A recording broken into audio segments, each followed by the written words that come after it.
Profesor Jimmy Posangi untuk membuka kita dengan doa. Mari, Prof. Mari kita berdoa. Bapa di surga, terima kasih karena kami boleh ada kesempatan untuk duduk bersama belajar. Kami tahu bahwa sampai kami tinggalkan dunia ini, kami tidak akan berhenti belajar. Berkati untuk Pendeta Sigit Widodo. Berkati juga untuk Bapak Pendeta Samuel Kuriake. Kiranya materi yang mereka bawakan ini Tuhan menjadi kekuatan iman bagi kami. Kami pakai untuk kehidupan kami selanjutnya.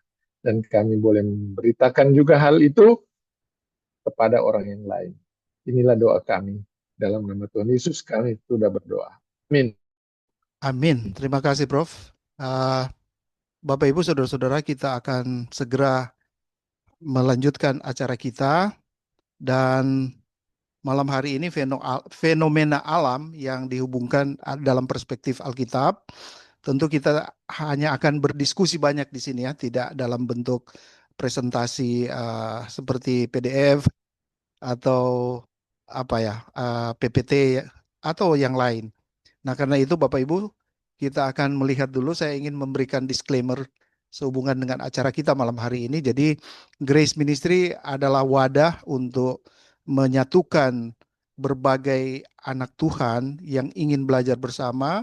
Tidak ada maksud dalam pembelajaran ini untuk mendiskreditkan pihak-pihak tertentu atau membidat-bidatkan saudara-saudara yang lain. Tetapi di sini kita saling belajar satu dengan yang lain untuk bisa bertumbuh, berkembang, dan tentunya menghasilkan buah-buah kebenaran. Dan tidak ada tujuan lain selain nama Tuhan dipuji dan dimuliakan. Nah, mungkin saya ingin katakan begini, Bapak Ibu Saudara. Mengingat dari diskusi-diskusi beberapa waktu yang lalu, terjadi debat kusir. Itu biasa dalam dalam sebuah pertemuan diskusi ya. Tapi mungkin saya ingin membawakan satu pengalaman yang biasanya dilakukan oleh bangsa Israel. Seperti misalnya Yahudi itu memiliki satu tradisi menafsir kitab Talmud dan kemudian mereka namakan itu Gemarah. Jadi diskusi para rabi. Jadi semua rabi itu diminta untuk menulis pendapat mereka, kemudian mempresentasikan masing-masing dengan pendapat selanjutnya. Dan para pembaca itu diminta untuk bisa memberikan penilaian.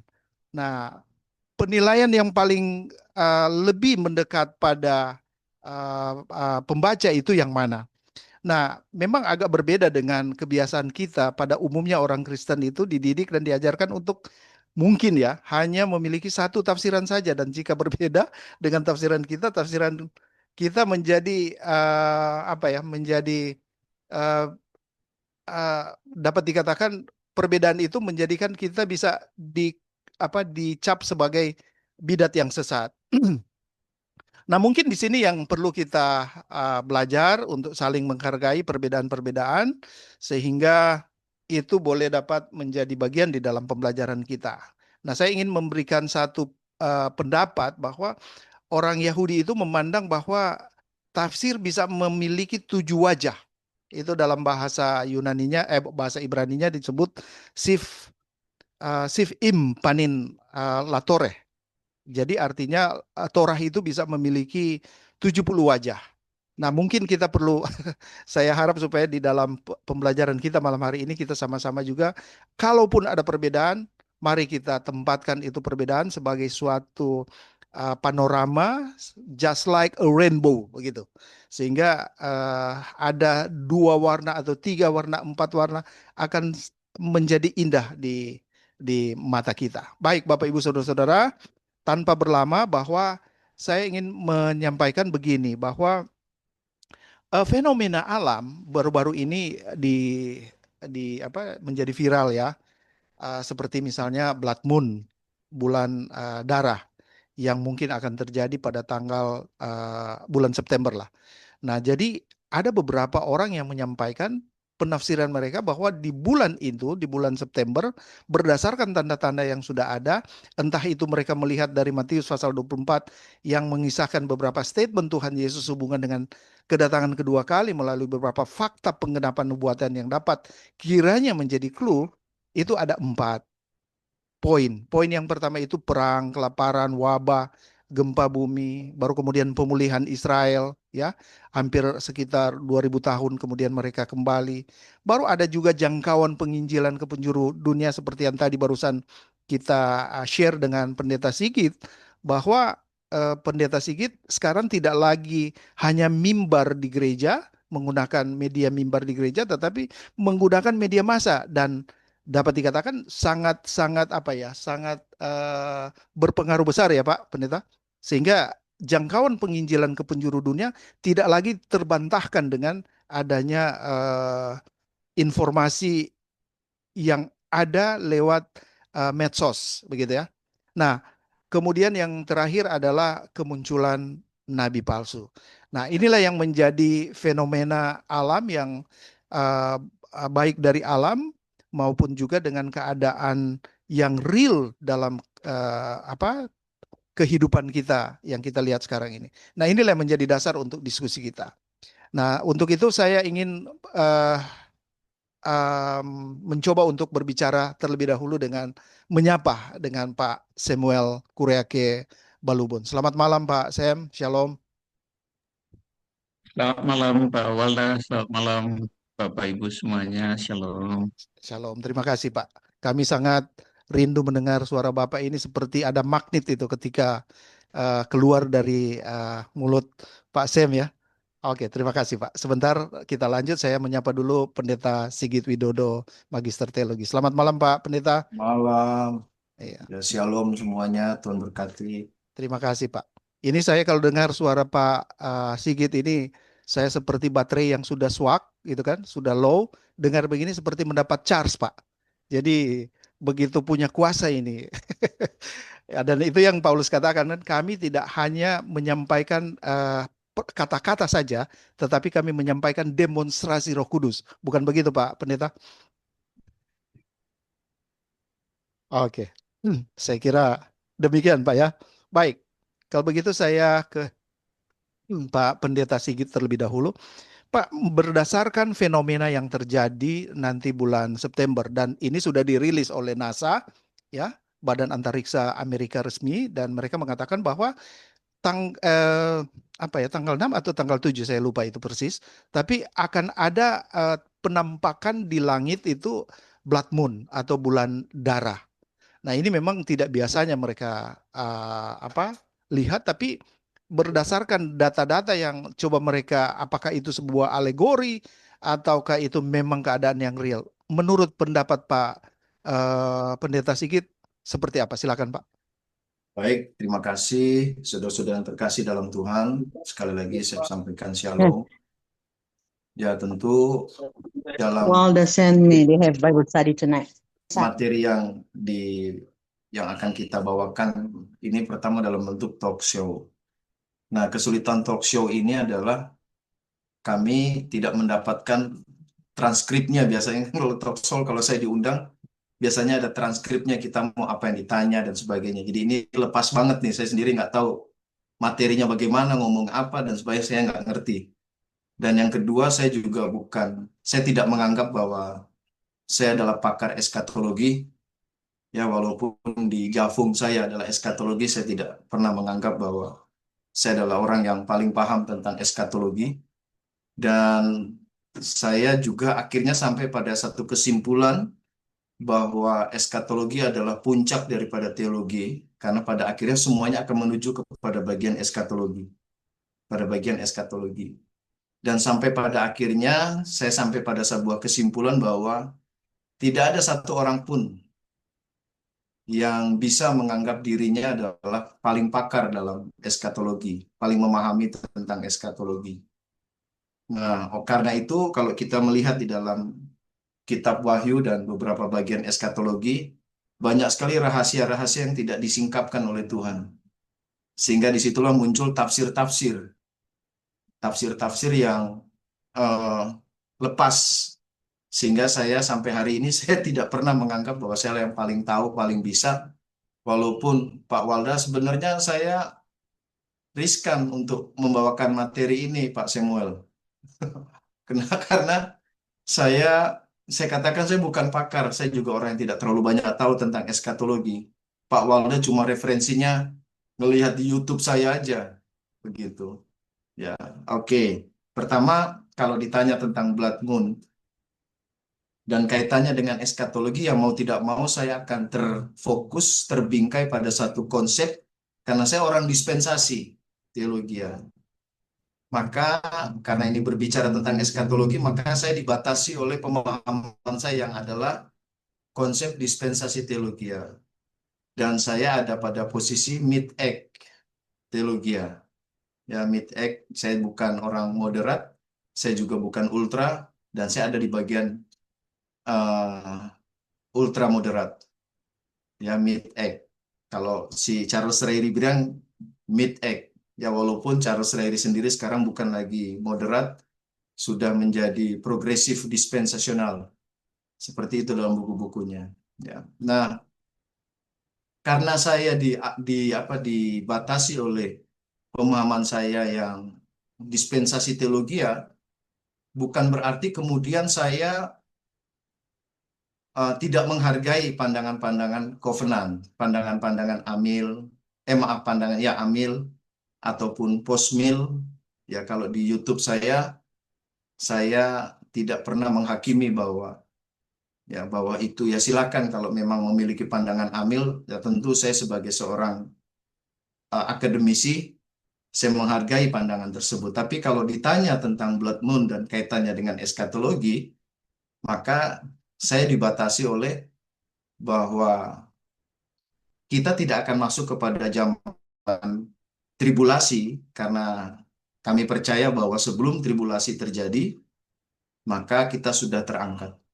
Sementara fenomena-fenomena alam yang dipaparkan di dalam kitab Wahyu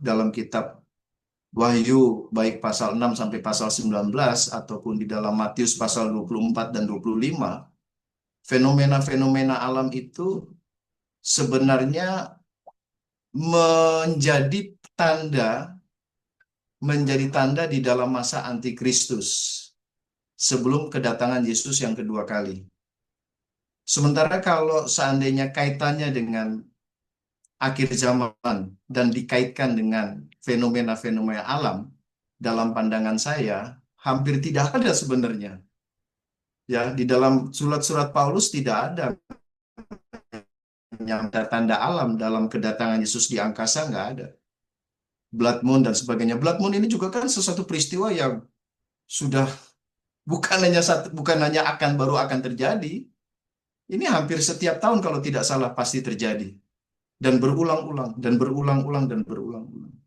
Dan momen blood moon ini kan, ya ini biasalah fenomena alam. Saya tidak pakar dalam hal ini. Mungkin Prof. Jimmy yang lebih pakar dalam dunia iptek dan sebagainya.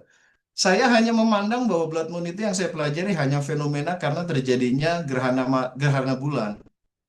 Ya, dan terjadilah seperti apa yang dikatakan blood moon. Nah, bagi saya fenomena alam yang ada tidak kemudian serta-merta itu menjadi tanda-tanda akhir zaman. Karena bagi kami yang pre-tribulation, Paulus hanya menyampaikan yang pertama adalah dalam 2 Tesalonika 2 ayat 7 sampai 9 itu hanya berkata begini, Saudara.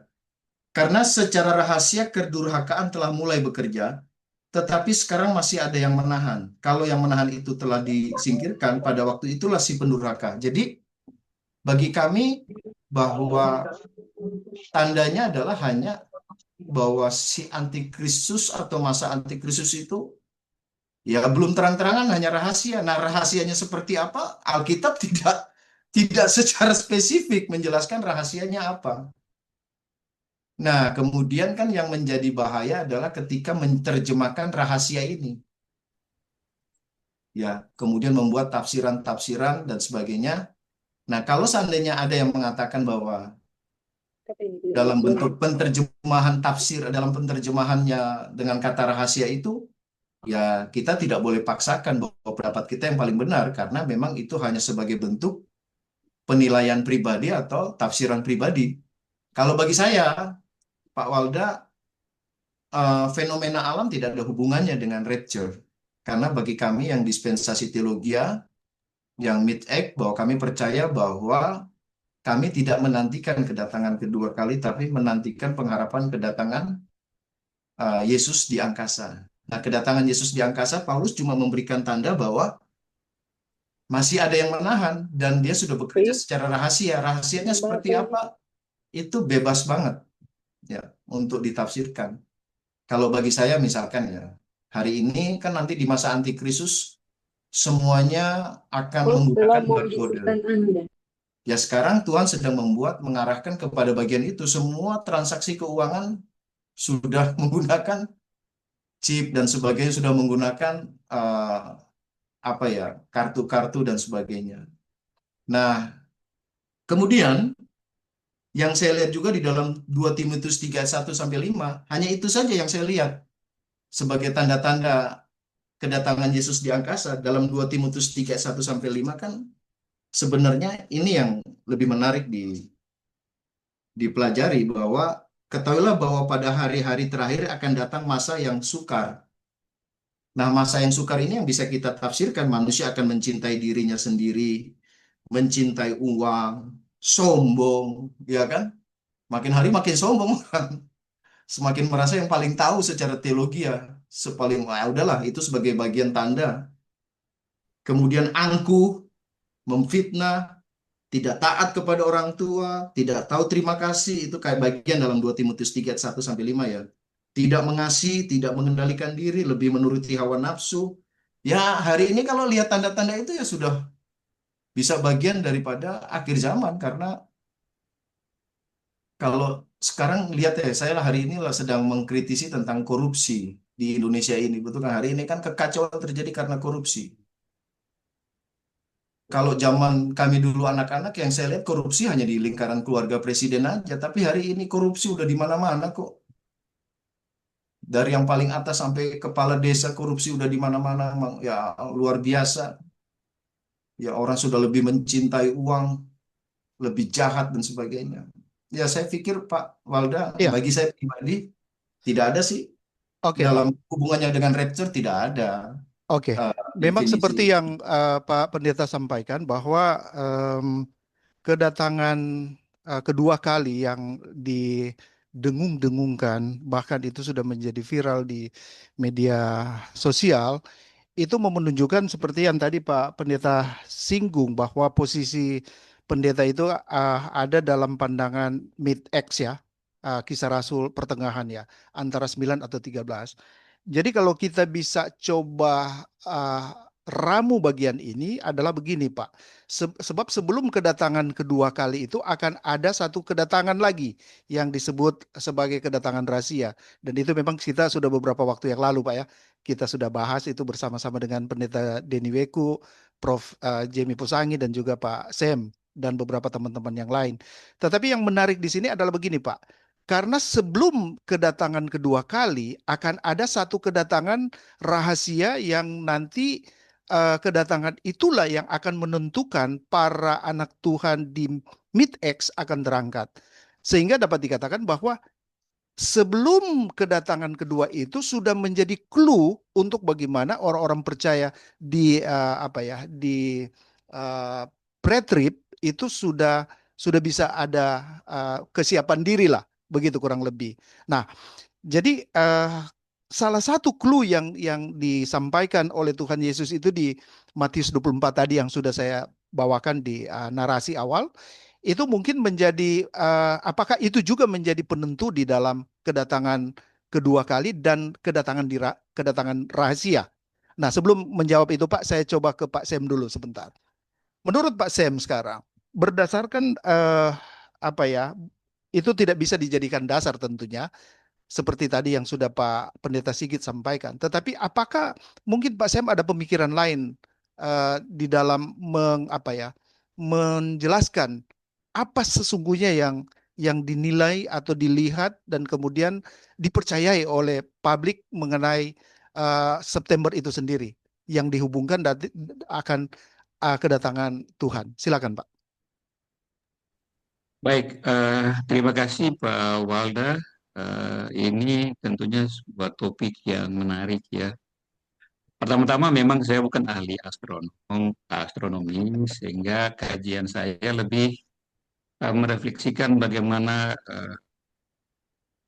isi Alkitab kita hubungkan dengan konteks kehidupan sehari-hari, termasuk dalam eh, fenomena-fenomena astronomi yang terjadi. Nah, saya tuh tentunya karena bukan ahli, saya tahu betul posisi saya bukan juga teolog. Tapi saya yakin bahwa sesuai dengan Alkitab, kita itu masing-masing oleh Roh Kudus diberi pengertian untuk saling melengkapi.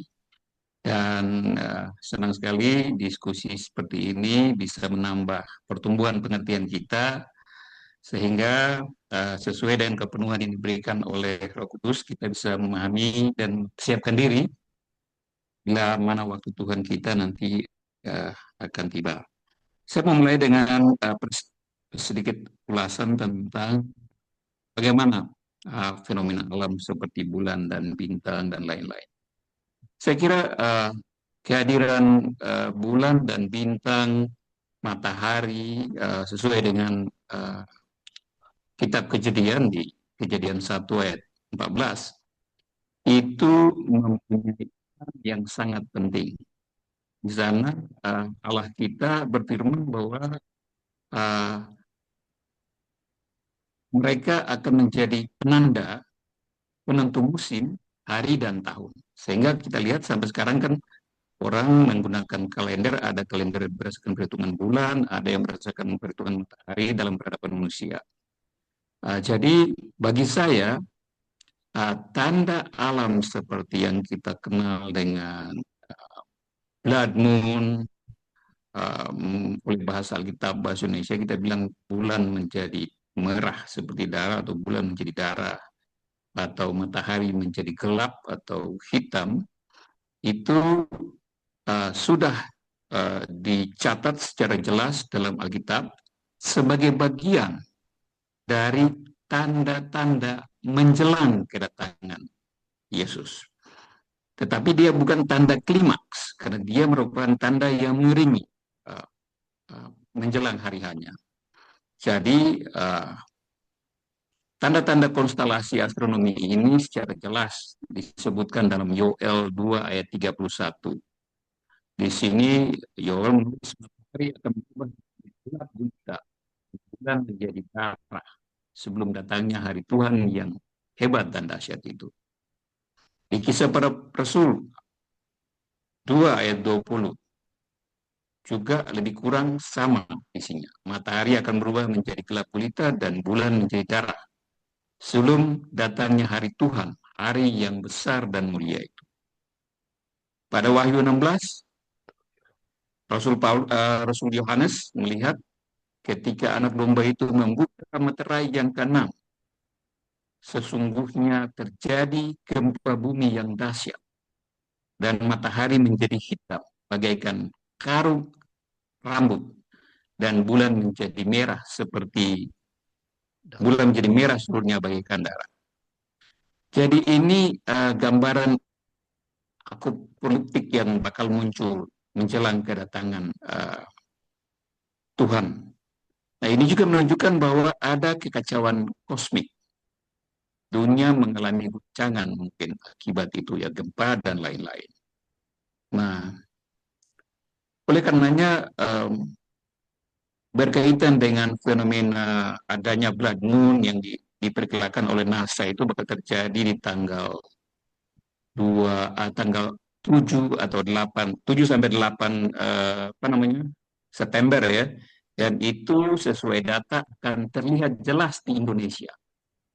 Di Amerika nggak kelihatan, tapi terlihat jelas di Indonesia nantinya. Nah, bagi saya ini merupakan salah satu tanda pengingat dari Tuhan kepada kita orang percaya tentang janjinya bahwa Dia akan datang. Tetapi kedatangannya itu akan disertai dengan beberapa rentetan kejadian yang menunjukkan klimaksnya. Sama seperti janji Tuhan tidak akan lagi menghukum dunia dengan air bah. pelangi yang sering muncul di kala hujan dan matahari terbit. Demikian halnya juga dengan tanda-tanda blood moon. Nah, tanda blood moon ini kalau kita lihat di data serial NASA, itu akan kita punya data dari ratusan tahun lalu, NASA bisa secara jelas mendata itu, menghitungnya sampai dengan 50 bahkan 100 tahun ke depan. So, datanya itu ada di sana. Pertanyaan bagi kita semua adalah blood moon yang, bagi saya sebagai penganut post-trib, tentunya blood moon yang akan harus kita perhatikan, blood moon yang terjadi setelah terjadinya murtad, yang ditulis oleh Rasul Paulus dalam 2 Tesalonika 2 ayat 3 sampai 10. Jadi ada runtutan kejadian yang harus terjadi dulu, dan setelah itu ketika blood moon terjadi, itu terjadi isyarat yang juga lebih menguatkan. Pertama, terjadi dulu murtad. Kedua, muncul dulu manusia atau antikristus. Sehingga bagi saya fenomena diskusi yang berkembang di YouTube seputar nanti tanggal 23 September, ada salah satu pendeta di Amerika yang betul-betul sangat terkenal mempublikasi bahwa akan terjadi kiamat karena itu bertepatan dengan hari raya tahun baru Yahudi Israel, ya. Saya kira ini fenomena-fenomena yang menarik untuk orang-orang pre-trib. Mereka akan mendapatkan ini yang kedatangan rahasia. Tetapi bagi kami orang-orang post-trib, ini masih hanyalah tanda peringatan dari Tuhan. Sesuai dengan kutipan ayat pada Kejadian 1 tadi, dia. Fungsi dari benda-benda langit itu. Sehingga bagi saya, dengan adanya blood moon itu, kita sebagai orang percaya perlu mengingat dan kita tentang tanda yang akan terjadi juga ketika Tuhan Yesus datang. Tinggal kita lihat tanda mana lagi yang akan muncul. Karena ada banyak tanda Tuhan berikan kepada kita. Sehingga kita bukan anak-anak malam atau anak gelap yang tidak tahu. Kita anak terang, anak siang. Sehingga Tuhan bilang saat terjadi kita tidak seperti timpa orang yang kaget, enggak. Kita akan tahu karena kita mengerti. Saya kira itu sedikit gambaran. Baik, Pak Sam. Kalau tadi Pak Pendeta Sigit menyatakan secara jelas posisi beliau sebagai pre-trib, ya. Dan kini Pak Sam juga menyatakan posisi Pak Sam sebagai post-trib, ya. Jadi memang malam ini saya sengaja mempertemukan dua posisi ini. Tapi sekali lagi kita harus melihat yang seperti tadi, ya, di Gemara, ya. Orang Yahudi itu punya kebiasaan, silakan mempresentasikan, silakan menulis. Dan ketika nanti diminta kepada pembaca untuk membaca, silakan pembaca yang akan yang menentukan posisi dia mana yang paling tepat. Oke, ya. Jadi kita di sini tidak saling untuk menyesatkan, membidat-bidatkan begitu, Pak, ya. Oke. Nah, begini Pak Sam, tadi kalau dikatakan bahwa seperti Caleb Scroff, ya, dia adalah seorang direktur direktur astrobiologi yang ada di Kolombia. Dia mengatakan bahwa memang blood moon itu juga sudah terjadi beberapa waktu yang lalu, bahkan beratus-ratus tahun, beribu tahun yang lalu juga sudah sudah beberapa kali terjadi. Nah, kemudian Pak Sigit juga tadi mengatakan bahwa ada kecenderungan sekarang korupsi. Saya pikir di tahun-tahun juga di zaman Yesus itu sudah banyak yang, salah satu juga Yudas tidak lari dari itu. Nah, yang menarik di sini ketika Paulus datang, dia katakan waktu kita sudah sangat dekat. Sementara waktu Paulus dengan Yesus itu di abad pertama sama-sama. Kok sudah dekat? Makanya ada beberapa orang yang mengatakan bahwa oh, ini mungkin waktu zaman Nero itu sudah begitu menunjukkan tanda-tanda itu. Nah, apalagi sekarang kita tarik panjang sudah tahun 2025 ini. Sesungguhnya yang dapat menjadi indikasi atau clue yang begitu lebih mendekat kira-kira seperti apa? Silakan Pak Pendeta Sigit. Baik, terima kasih. Jadi saya kembali lagi pada pendapat saya tadi bahwa saya adalah orang yang sangat menghargai perbedaan dan saya tidak akan pernah Ya, mengatakan bahwa pendapat saya lah yang paling benar, betul. pendapat saya lah yang paling. Karena bagi saya eskatologi itu banyak rahasia yang tidak diungkapkan oleh Tuhan. Kenapa tidak diungkapkan oleh Tuhan? Agar kita belajar. Karena kalau kita udah tahu semuanya, nanti kita jadi seperti Tuhan. Sedangkan sedangkan masih banyak yang belum diungkapkan pun, hari ini banyak orang-orang yang memposisikan dirinya menjadi seperti Tuhan. Hmm. Dan kemudian mulai mencoba untuk menyesat-nyesatkan orang dan sebagainya. Ya. Ya, padahal baik baik pre-trib atau post-trib atau apalah namanya, padahal kita punya benang merah yang harus kita lihat bahwa kita adalah bersaudara di dalam Tuhan. Karena pada intinya kalau kita percaya Yesus sebagai Tuhan dan Juru Selamat pribadi, kita sama-sama anak Tuhan. Ya, perbedaan-perbedaan itu biasa lah. Ya, bagi saya perbedaan-perbedaan itu biasa. Selama masih ada benang merah yang mengikat kita bahwa kita adalah orang percaya kepada Yesus sebagai Tuhan dan Juru Selamat pribadi, kita percaya Alkitab adalah firman Allah, kita percaya bahwa Allah itu adalah Tritunggal, Yesus adalah Allah. Bagi saya, kita adalah anak Tuhan, kita adalah orang percaya. Perbedaan-perbedaan biasa. Nah, kalau mengenai tentang tadi, Pak, eh, ya Alkitab bagi saya bahwa tanda-tanda alam yang disampaikan oleh Alkitab, baik dalam kitab Wahyu pasal 24, Matius 24, 25, itu sebagai penanda kedatangan Yesus yang kedua kali.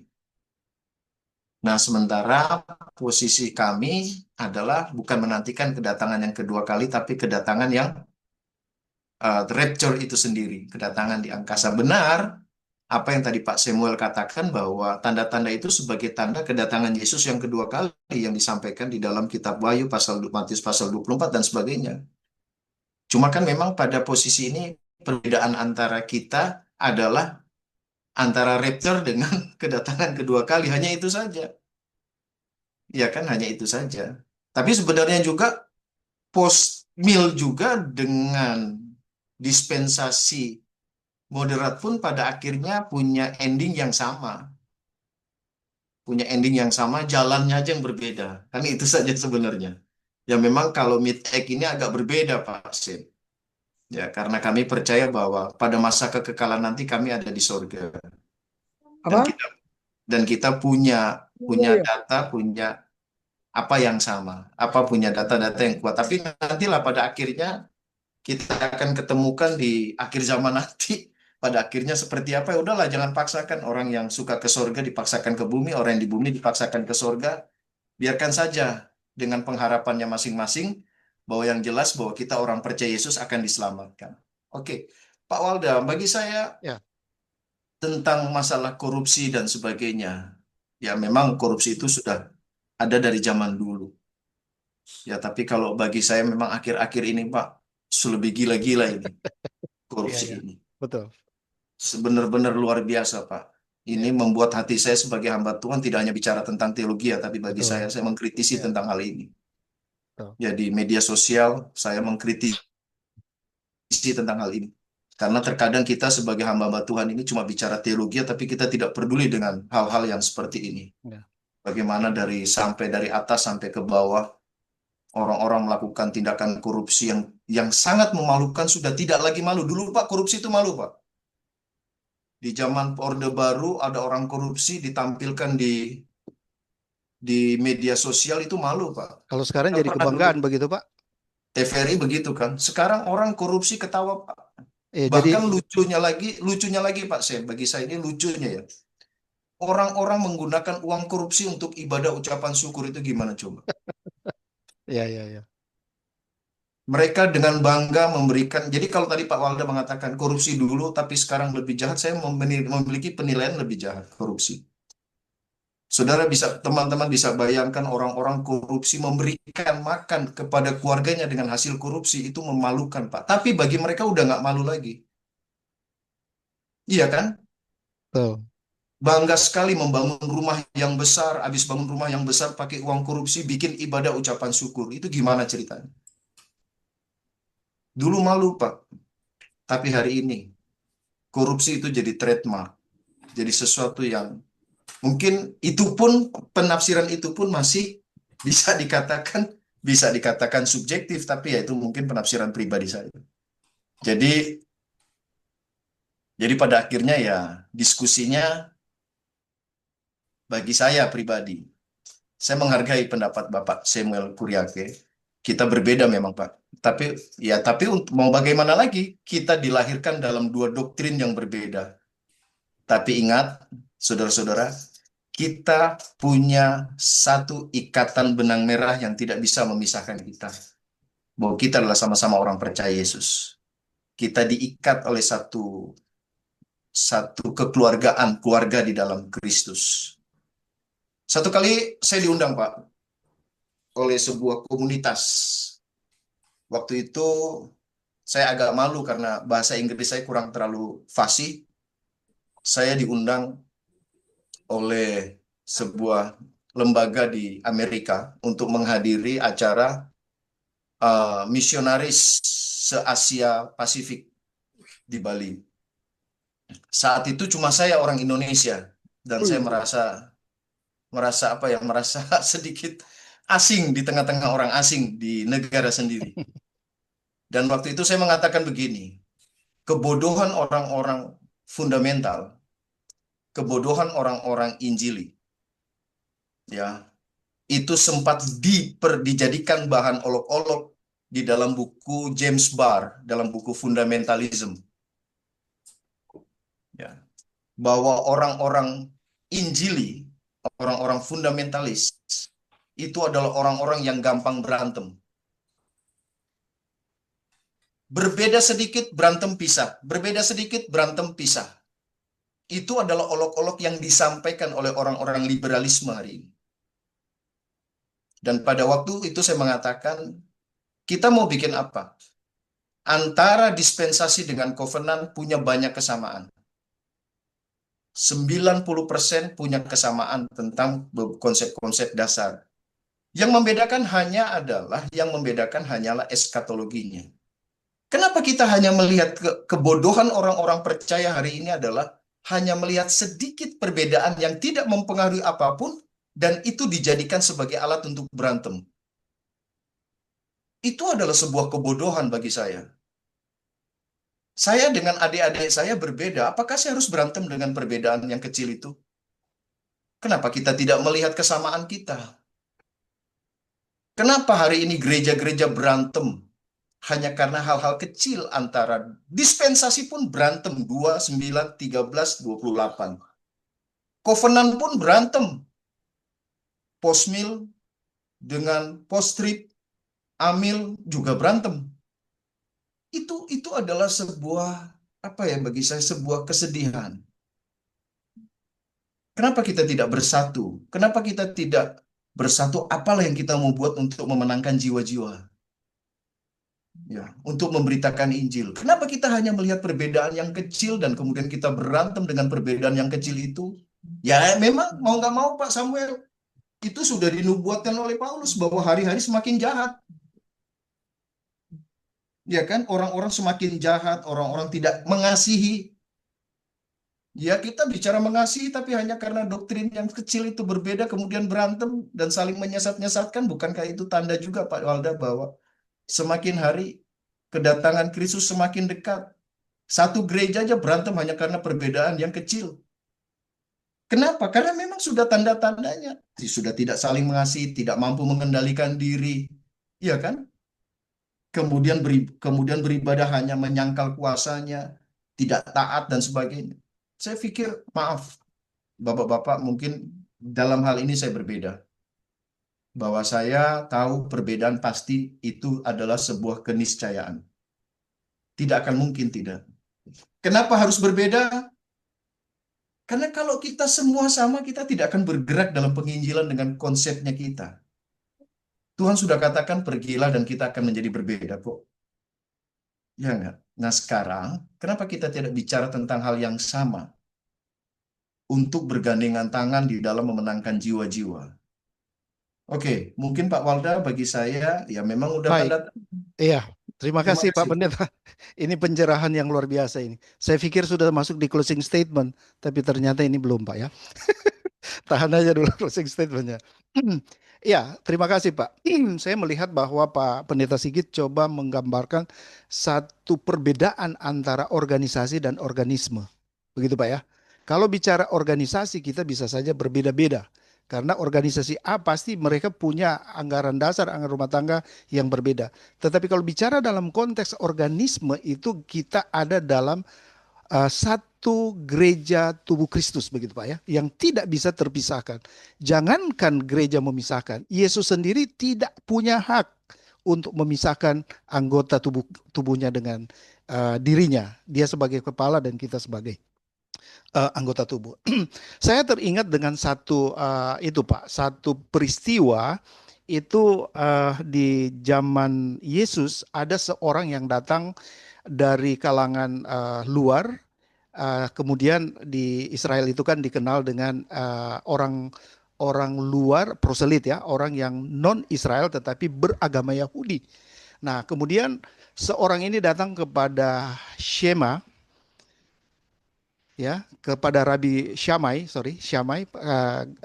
Rabi mengatakan bahwa Anda menyampaikan ingin masuk menjadi agama Yahudi, tetapi Anda tidak mampu untuk mengikuti aturan yang ada di dalam Yahudi itu. Nah, kemudian dia pulang, tetapi kemudian dia ketemu dengan Rabi Hilal. Kemudian Rabi Hilal itu terkenal dengan apa ya? Dengan keramat tamahannya, kesabarannya. Kemudian Rabi Hilal membimbing orang itu yang akhirnya dia menjadi orang Yahudi gitu. Jadi memeluk agama Judaism. Jadi dapat dikatakan bahwa inilah perbedaan yang terjadi di antara dua rabi pada waktu itu, antara Hilal dan Syamai. Nah, yang Pak Sigit sampaikan tadi itu adalah bagaimana kita untuk menghindar diri dari hal-hal yang sebetulnya bukan bagian dalam pelayanan kita selama kita menanti di dunia ini. Ada satu cerita juga begini, Pak. Ada seorang yang datang kemudian dibimbing oleh anak Tuhan ya. Dia katakan begini, menurut saudara kira-kira saudara pilih mana? Di surga atau Yerusalem baru? Kemudian dia katakan begini, ya kalau saya percaya bahwa saya akan ke Yerusalem baru. Lalu dia katakan begini, boleh Jo, daripada pergi di neraka, lebih baik Yerusalem baru.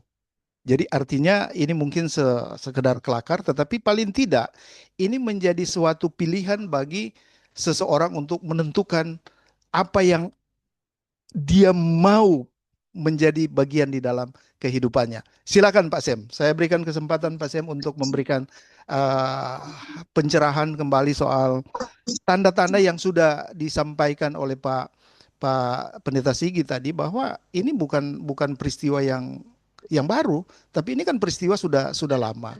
Lalu kenapa sekarang ini tanda kutip seperti digoreng untuk seperti menjual satu produk begitu Pak? Silakan Pak Sem. Baik, makasih Pak Walda. Memang kita semua merindukan untuk pulang ke kampung halaman kita. Yang kita nanti-nantikan adalah tanda-tanda kapan kloter kita untuk ke sananya. Jadi kalau kita merujuk ke Matius 24 misalnya, Tuhan Yesus sudah memberikan sedikit kisi-kisi lah kalau kita pakai bahasa sederhana ya, bahwa memang akan ada situasi yang sulit. Pengertian kita sehingga kita lebih bisa saling membangun pengertian bersama, sehingga paling tidak kita lebih siap mempersiapkan diri, termasuk juga lebih giat dalam mewartakan kasih Kristus kepada orang-orang di sekitar kita. Karena memang kalau kita lihat berbagai tanda yang ada di kitab Wahyu, Sagakala pertama, kedua, ketiga, keempat, kelima. Kalau misalnya berhubungan dengan bulan menjadi merah itu, kalau di kitab Wahyu malah itu udah masuk ke Sangkakala ke-6 itu, kalau tidak salah ya. Di tanda meterai ke-6 atau Sangkakala ke-6 itu, kalau saya tidak salah sebut. Jadi ini artinya bahwa memang kedatangan Tuhan semakin dekat. Kita akan lihat bagaimana akumulasi daripada gejolak-gejolak politik global, sosial, ekonomi politik global yang nanti mengerucut ke arah sana. Karena memang dunia sedang tidak baik-baik saja, di mana-mana kita dengar ada berbagai macam masalah, termasuk juga di tanah air. Pak Sigit tadi udah bilang memang kasih menjadi hambar. Salah pengertian, salah tafsir satu ayat bisa jadi gajah baru Pak sekarang Pak. Susahnya kita di situ. Memang Rasul Paulus dan para saudara-saudara kita juga mengalami pergolakan yang sama. Paulus sampai menulis peringatan keras di surat di Korintus ya, untuk umat Korintus, janganlah kamu mengidolakan pengajar dan lain-lain. Aku dari golongan Paulus, aku dari golongan Kefas dan lain-lain. Nah, ini sebenarnya refleksi tentang bagaimana mungkin juga timbul dari kerinduan jemaat untuk lebih dalam memahami tentang firman. Kita bersyukur bahwa kita yang sekarang punya catatan lengkap tentang kitab perjanjian lama dan kitab perjanjian baru. Nah, jemaat mula-mula mereka mungkin tidak punya catatan selengkap kita. Ada di HP, ada di laptop, ada di buku cetak kitabnya. Ini satu hal yang luar biasa. Nah, dengan referensi yang begitu lengkap dan kuat pun, pemahaman Jadi sebetulnya dari penjelasan kedua narasumber kita, baik Pendeta Sigit Widodo maupun juga Pak Samuel Balubun, itu menjelaskan bahwa sebetulnya tidak ada perbedaan yang signifikan dalam pengertian bahwa keputusan final itu sudah terjadi di tahun 325 ketika Nisea ya. Di sana para bapak-bapak gereja itu memutuskan 3 hal penting yang kemudian itu dijadikan sebagai apa ya? Sebagai pernyataan iman kita, gitu kan? Jadi yang pertama adalah Tritunggal dan yang kedua bicara tentang inerensial Alkitab. Tidak ada satupun dalam Alkitab itu yang bersalah dan terdapat kesalahan. Dan yang ketiga adalah satu-satunya keselamatan hanya dalam Yesus. Nah, mungkin hanya masalah yang penting di sini adalah begini, Pak.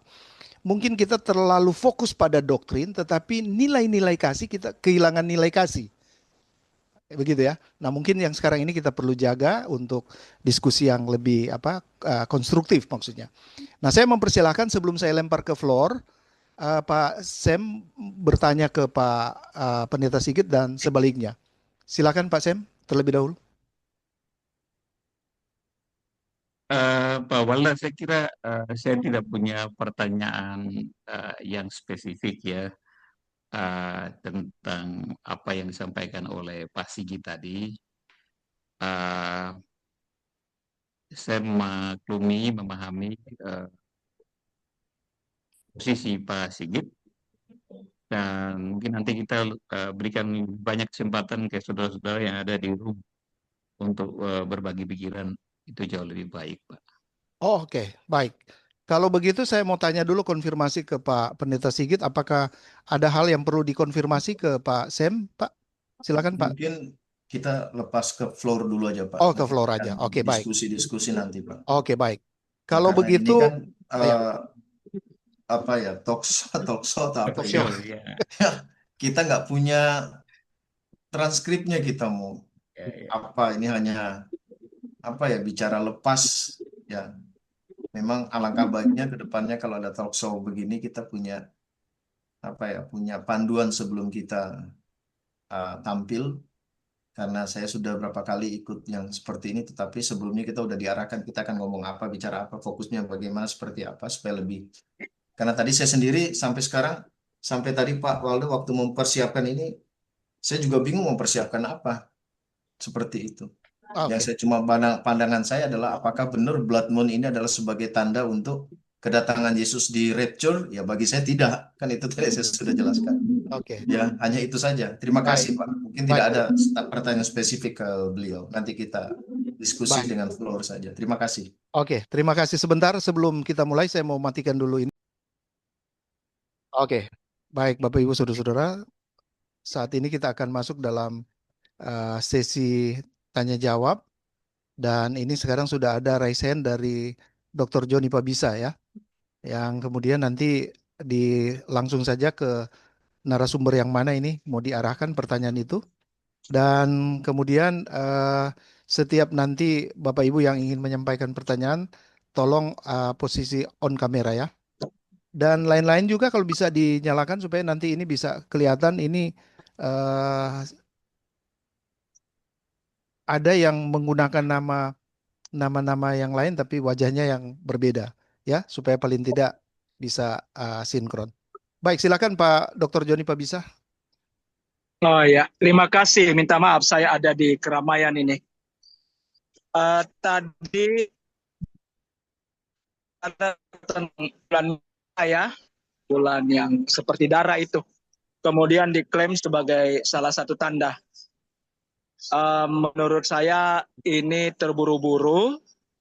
Mengapa? Karena tidak melihat ayat secara utuh.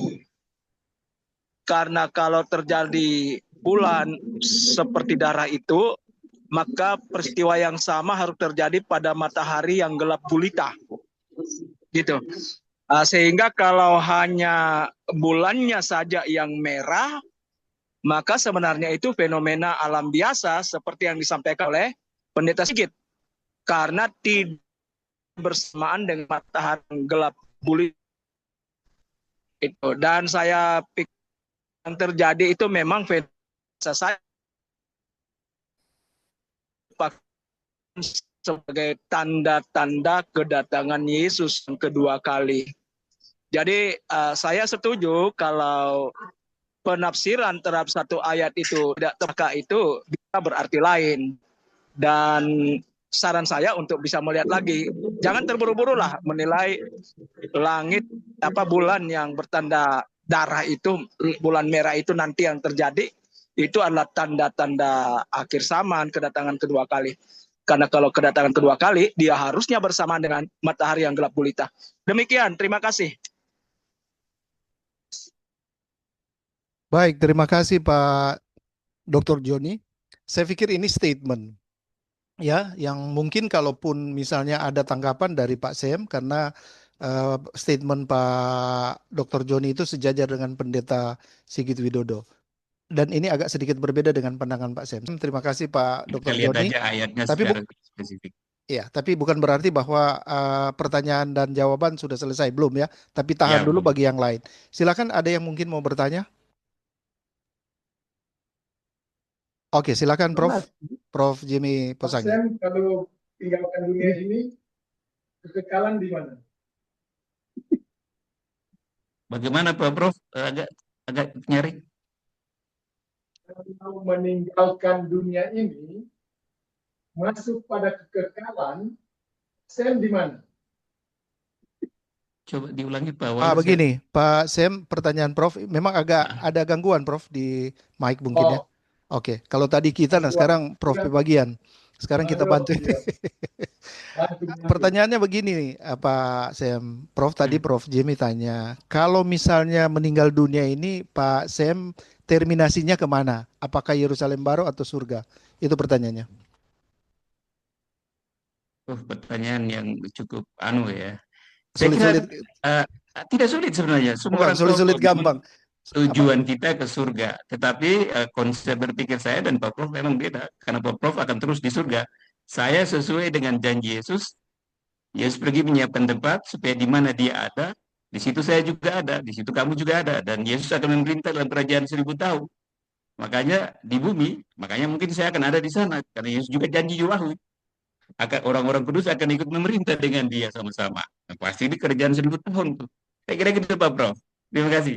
Oke, Prof mau tambahkan lagi nih? Oke, jadi saya cuma mau share saja. Ini saya share ya.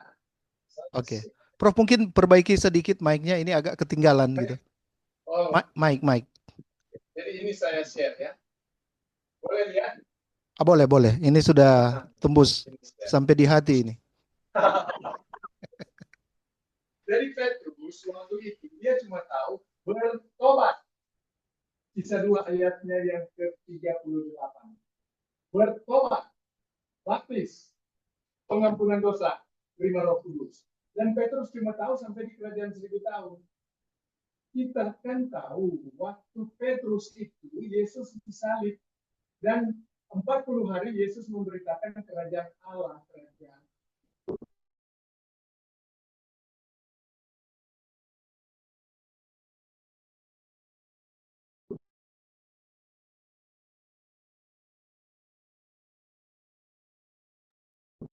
Interupsi, Prof. Suara ketinggalan ini. Penjara. Boleh dengar? Masuk penjara. Ah, Terus ini Stefanus. Ketika Stefanus dipilih, apa yang terjadi? Stefanus dibunuh. Akhirnya Tuhan Yesus katakan dia mesti tinggal di sorga sampai di bumi semua itu sudah menjadi setuju bahwa dia mau jadi Mesias. Maka terjadilah penundaan sehingga Petrus katakan itu kesabaran Tuhan, dan Paulus yang dipilih, dan ini yang namanya rahasia. Kedatangan di angkasa itu juga rahasia. Gereja tubuh Kristus itu rahasia. Ayat 17 mengatakan selama-lamanya, tidak pindah-pindah lagi. Jadi pengharapan rahasia yaitu sorga. Bukan lagi mau turun ke bumi pada waktu kerajaan 1000 tahun. Rahasia itu Injil anugerah, ditaati Roma sampai Filemon, to us, bahasa Inggris. Pelajaran seluruh Alkitab for us. Alkitab jangan diinovasi, kita harus setia. Injil anugerah sudah mengatakan 3 yang penting, mati kubur bangkit. Kalau percaya masuk sorga. Dan rahasia itu dalam 2 Timotius 2 ayat 15 mesti belajar dan tidak malu memberitakan Injil. 2 Timotius 1 ayat 8. Apa itu? Injil. Kalau beda dengan yang Paulus katakan, terkutuk. Dan harus bagi dengan tepat. Ada 3 yang harus kita lakukan. Jadi di luar Timotius 2 ayat 15, Paulus katakan omong kosong, tak suci, menambah kefasikan, perkataan seperti kanker, menyimpang dari kebenaran, mengatakan kebangkitan telah terjadi, merusak iman.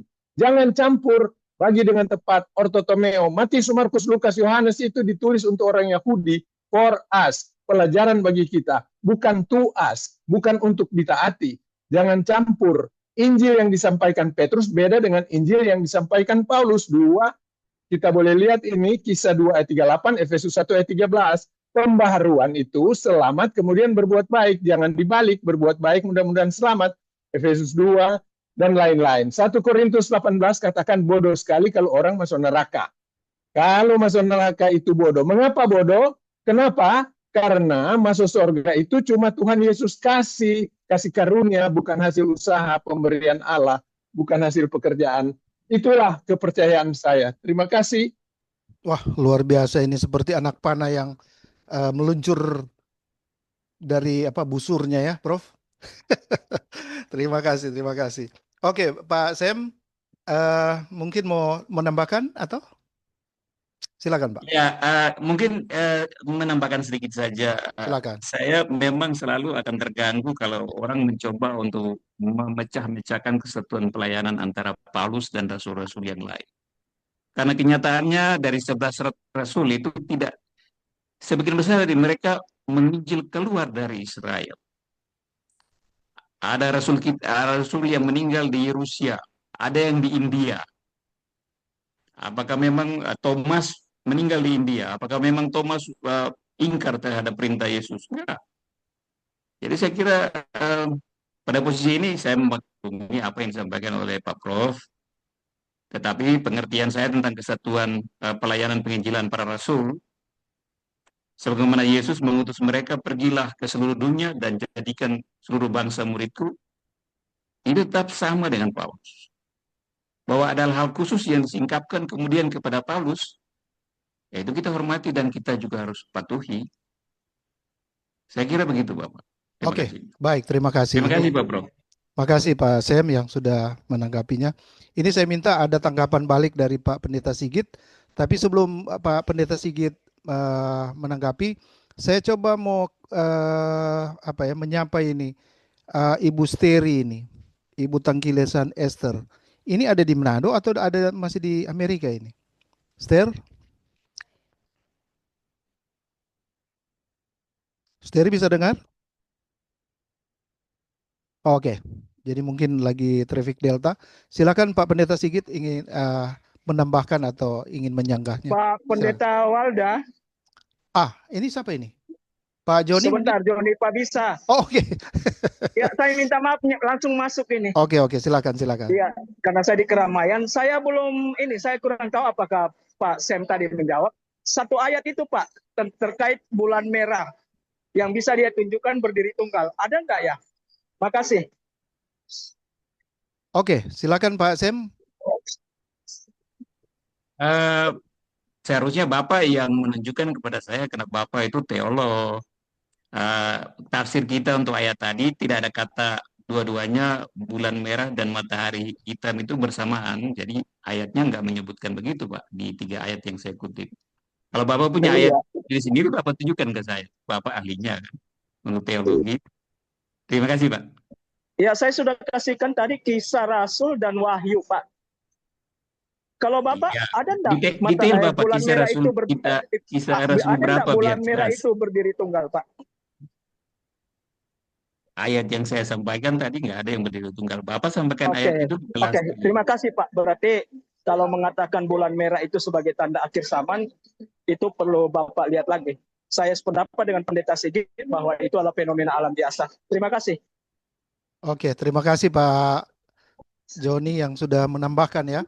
Dan saya pikir posisi Pak Sam tadi menjawab bahwa itu adalah tanda. Tapi Pak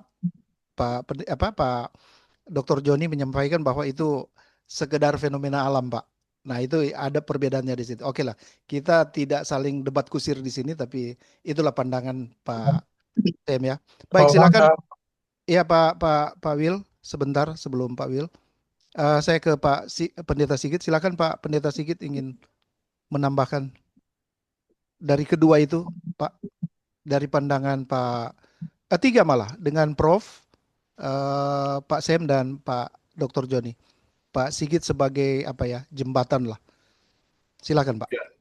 Saya sampaikan tadi bahwa posisi saya adalah pre-tribulation, seperti yang tadi ditanyakan oleh ada Pak Gregorius ya, bertanya tentang teologi rapture itu alkitabiah atau tidak. Tapi faktanya di dalam Alkitab, di dalam 1 Tesalonika pasal 4 ayat 17 itu jelas mengatakan ada dalam bahasa Yunani ada harpazo, peristiwa pengangkatan dan kedatangan Yesus di angkasa. Ya, kemudian diterjemahkan ke dalam bahasa teologi kita hari-hari, rapture.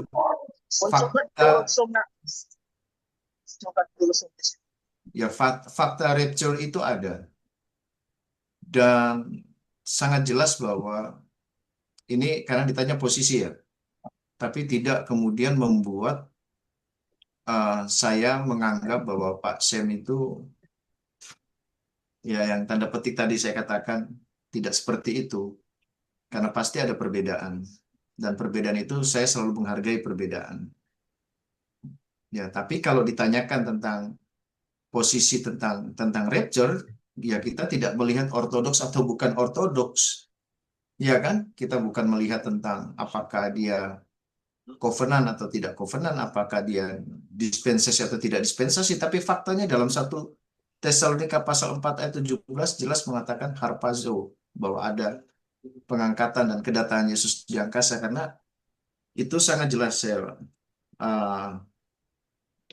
mengatakan di dalam 1 Tesalonika pasal 4 ayat 6, sebab pada waktu tanda diberi, yaitu pada waktu penghulu malaikat berseru dan sangkakala Allah berbunyi, maka Tuhan sendiri akan turun dari sorga, dan mereka yang mati dalam Kristus akan lebih dahulu bangkit. Sesudah itu kita yang hidup masih tinggal akan harpazo, bersama-sama dengan mereka dalam awan menyongsong Tuhan di angkasa. Jadi peristiwa tentang pengangkatan itu ada. Kedatangan Yesus di angkasa itu ada. Ya. Bahkan apakah kita mau menyangkali tentang hal ini ya? Pasti kita tidak bisa menyangkali karena fakta ini ada. Ya. Dan kemudian kalau ada yang mengatakan bahwa rapture itu tidak ada, ya saya mau bikin bagaimana? Apakah saya mau paksakan iman seseorang untuk mempercayai apa yang saya percaya tentang harpazo ini? Kan enggak. Karena bagi saya, kalau saya mengatakan rapture itu ada, karena begini Pak Walda, saya Saya ini, maaf kalau saya sedikit bilang, saya dosen apologetika, ya. Tapi sampai pada satu momen di mana kalau saya sudah jelaskan saya bawa domba, dan saya jelaskan kalau ini domba, dan kemudian orang paksakan itu kambing, ya saya mau bikin bagaimana? Ya. Ya silakan pergi dengan berangkat menganggap itu kambing, saya nggak bisa memaksakan, ya kan? Nah, jadi eh, apa yang Prof sampaikan tadi benar, bahwa kita akan, memang kewarganegaraan kita ada di dalam surga. Dan dalam 1 Tesalonika pasal 4 ayat 17 ini dikatakan bahwa kita akan bersama-sama dengan Tuhan. Ya, karena pada waktu itu momen peristiwanya itu jelas urutannya, kita diangkat, kemudian kita ke surga, dan kita akan selama-lamanya di sana. Tapi sekali lagi bagi saya, maaf kalau saya terlalu open, terlalu terbuka tentang hal ini. Karena saya tidak akan pernah paksakan bahwa harus ikut apa yang saya yakini tentang kedatangan Yesus di angkasa dan kita akan selama-lamanya di surga. Dan saya sangat percaya bahwa karena pengharapan saya adalah rapture, dan Paulus tidak pernah mengungkapkan tentang fenomena-fenomena alam yang akan mengikuti peristiwa-peristiwa rapture itu, nggak ada. Yang hanya disampaikan oleh Paulus bahwa sebelum kedatangan itu, sebelum masa tribulasi itu, bahwa si antikristus itu sudah bekerja secara rahasia. Rahasianya apa ya? Kita nggak boleh spekulasi juga, karena Alkitab cuma bilang rahasia. Rahasianya seperti apa? Nggak usah spekulasi. Ya, ya. Kemudian yang tadi saya katakan, semakin hari orang semakin jahat, tidak ada kasih. Dan itu terbukti sekarang kalau bagi saya dibandingkan dulu.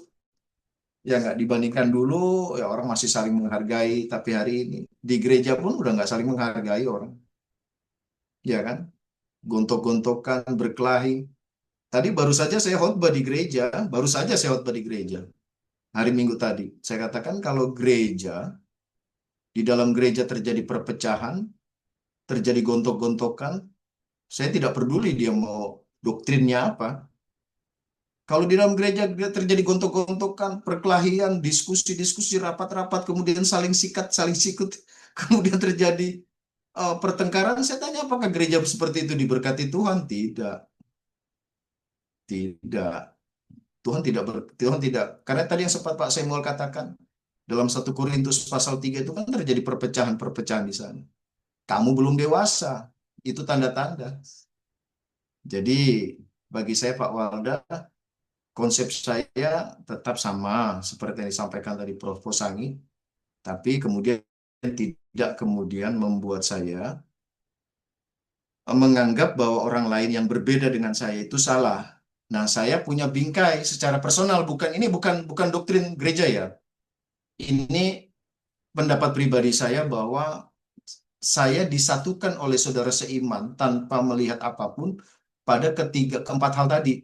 Kalau dia percaya keselamatan anugerah Allah, bahwa Yesus adalah Tuhan, Alkitab adalah inerensi. Bukan hanya inerensi, tapi verbal plenary inspiration. Dan kemudian kita percaya bahwa Yesus adalah Tuhan. Terus apakah kita bukan bersaudara di dalam Tuhan? Pasti kita berkeluarga di dalam Tuhan. Karena kalau kita percaya Yesus adalah Tuhan dan Juru Selamat, kita yakin pasti ke surga, berarti kan kita sama-sama orang yang diselamatkan, anak Tuhan. Kita diangkat menjadi anak-anaknya. Kalaupun toh ada perbedaan bagi saya ini pendapat pribadi ya. Bagi saya itu adalah sebuah kewajaran. Memberitakan Injil dengan gayanya, dengan budayanya, dan sebagainya. Ya, mungkin itu Pak Waldo, menurut saya. Baik, terima kasih Pak. Ini sangat seperti embun di pagi hari yang jatuh ya. Jadi sejuk begitu terdengar. Makanya Pak Waldo jangan ajak saya diskusi. Kalau saya diskusi tidak jadi diskusi Pak. Karena saya sudah sampai pada titik di mana tidak lagi menghargai perbedaan Pak. Baik, terima kasih Pak. Ini ada dua yang raise hand. Yang pertama Pendeta Denny Weko. Pak Pastor Will Marianis dan Pendeta Denny Weko. Pak Pendeta mungkin karena agak menyusul. Jadi nanti kita berikan sesudah Pak Wilmar. Silakan Pak Wi. Ya, terima kasih Pak Walda. Mungkin sebelum saya ke tema malam hari ini menyangkut fenomena alam dan dalam perspektif Alkitab, nah saya melihat ini perbedaan-perbedaan terjadi atas pandangan-pandangan kita, ini dilatar belakangi oleh konsep keselamatan kita juga pasti berbeda. Karena tidak mungkin kalau konsep keselamatan kita sama, lalu terjadi perbedaan pandangan-pandangan seperti ini. Itu yang pertama. Sehingga begini, ada orang percaya Yesus, dia hanya fokus melihat masa depan dengan melihat gejala-gejala dunia yang memang kalau kita lihat Alkitab memang akan terjadi sebagaimana memang Tuhan berfirman. Jadi ada orang percaya hanya fokus ke hal-hal seperti itu, tapi dia tidak fokus bagaimana dia mentransfer kasih Allah itu kepada orang lain, sehingga orang lain juga bisa selamat. Karena dia percaya kepada Yesus sudah ampuni semua dosanya.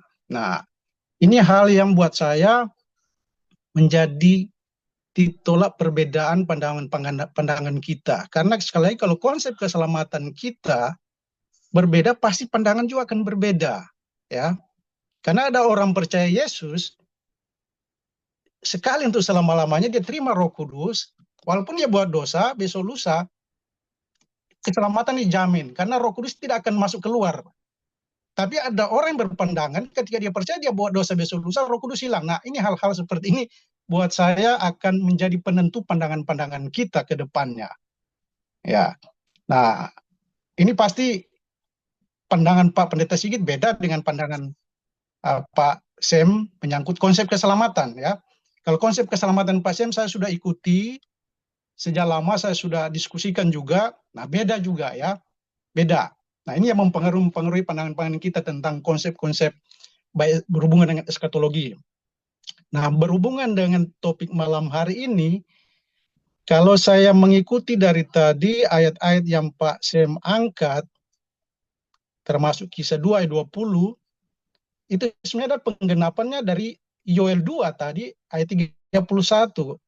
Nah, kalau kita lihat konteksnya itu dari Yoel pasal 2 mulai 28, itu justru menjelaskan bagaimana terjadi di Kisah 2 itu. Itu hari Pentakosta turunnya Roh Kudus. Dan bukan hanya turunnya Roh Kudus yang terjadi. Itu matahari menjadi gelap, bulan menjadi darah, itu yang terjadi. Artinya ini memang sama juga di Wahyu pasal 6 ayat 12 tadi ketika dibuka matahari ketiga itu. Penglihatan Yohanes sama juga. Jadi itu adalah fenomena yang terjadi memang sebagaimana alam ini kita lihat apa adanya saat ini. Jadi dia setiap tahun memang akan terjadi. Kalau kita lihat konteks Yoel pasal 2 itu, Kisah 2 ayat 20 tadi adalah pengenapan nubuat Yoel itu, dan Wahyu pasal 6 ayat 12 itu ketika matahari ke-6 dibuka. Jadi itulah memang fenomena yang memang harus terjadi. Jadi bukan tanda-tanda hari kedatangan Kristus, tidak. Ya, kalau kita lihat Matius 24-29 malah terjadi juga sesudah Yesus datang kedua kali. Iya, jadi ini ada fenomena biasa yang memang harus terjadi. Matahari memang akan menjadi gelap, dan itu terjadi apa namanya gerhana matahari. Bulan menjadi darah juga memang terjadi, bukan hanya nanti bulan September ini, ya. Jadi buat saya juga itu harus dilihat konteksnya. Kisah 2 itu 20 itu sekali lagi itu penggenapan dari Yoel pasal 2 31 tadi. Nah, Yoel pasal 2 harus dilihat juga dari ayat 28, turunnya Roh Kudus itu. Bukan hanya turunnya Roh Kudus, tapi memang matahari menjadi gelap. Itu memang fenomena terjadi seperti biasanya. Itu buat saya. Kemudian tadi disinggung oleh Pak Pendeta Sigit bahwa memang kita ini semua adalah anak Tuhan, ya. Orang-orang diselamatkan, orang percaya, diikat dalam satu keluarga Kristus. Nah, itu yang saya katakan tadi, bahwa memang kita satu keluarga, tetapi berbeda-beda cara kita melihat kasih Kristus itu, ya. Karena ada orang ketika dia percaya Yesus, sekali untuk selamanya Roh Kudus termaterai, Roh Kudus tidak akan pernah hilang lagi, tidak akan pernah keluar masuk, ya. Tapi ada orang memang Roh Kudus itu bisa hilang, ya. Jadi saya pikir memang ada orang yang hanya berpikir dalam kehidupannya, hanya melihat kehidupan yang akan datang, tapi tidak melihat kasih Allah bagaimana dia mau transformasi kepada orang lain, sehingga orang lain juga bisa dengar, diselamat juga. Nah, pertanyaannya selamat kemana, ini yang jadi persoalan juga. Ya kan, karena tidak mungkin kita mengatakan, Pak, terima Yesus, percaya Yesus, akan masuk kerajaan 1000 tahun. Padahal memang jelas dalam Yohanes 14 ayat 3, dikatakan apabila aku telah pergi ke situ dan telah menyediakan tempat bagimu, aku akan datang kembali dan membawa kamu ke tempatku. Di tempat di mana? Di surga itu. Makanya Thomas tanya di ayat 4 itu, Yohanes 14. Halo. Tuhan, kami tidak tahu kemana engkau akan pergi. Nah, dijawab dalam ayat 6, Yesus bilang, akulah jalan dan kebenaran, tidak seorang pun datang kepada Bapa kalau tidak melalui Bapa di mana? Tidak ada Bapa di bumi. Ya, Bapa di surga.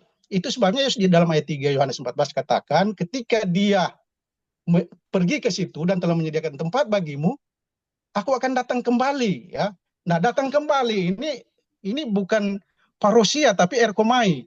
Jadi dia akan kembali membawa orang-orang percaya ke surga, bukan ke bumi. Itu sebabnya ayat 6 sekali lagi dikatakan, tidak seorang pun datang kepada Bapa di surga kalau tidak melalui Yesus. Ya, jadi ini mungkin pandangan saya, komentar saya. Jadi mungkin kita mengangkat ayat itu, kita harus lihat konteksnya. Ayat ini berbicara apa, ya kan? Jadi kalau berbicara fenomena alam, ya memang matahari menjadi gelap, memang itu terjadi setiap tahun. Bulan menjadi darah juga bukannya nanti bulan September, bulan ini, bulan besok ini. Itu akan terjadi memang.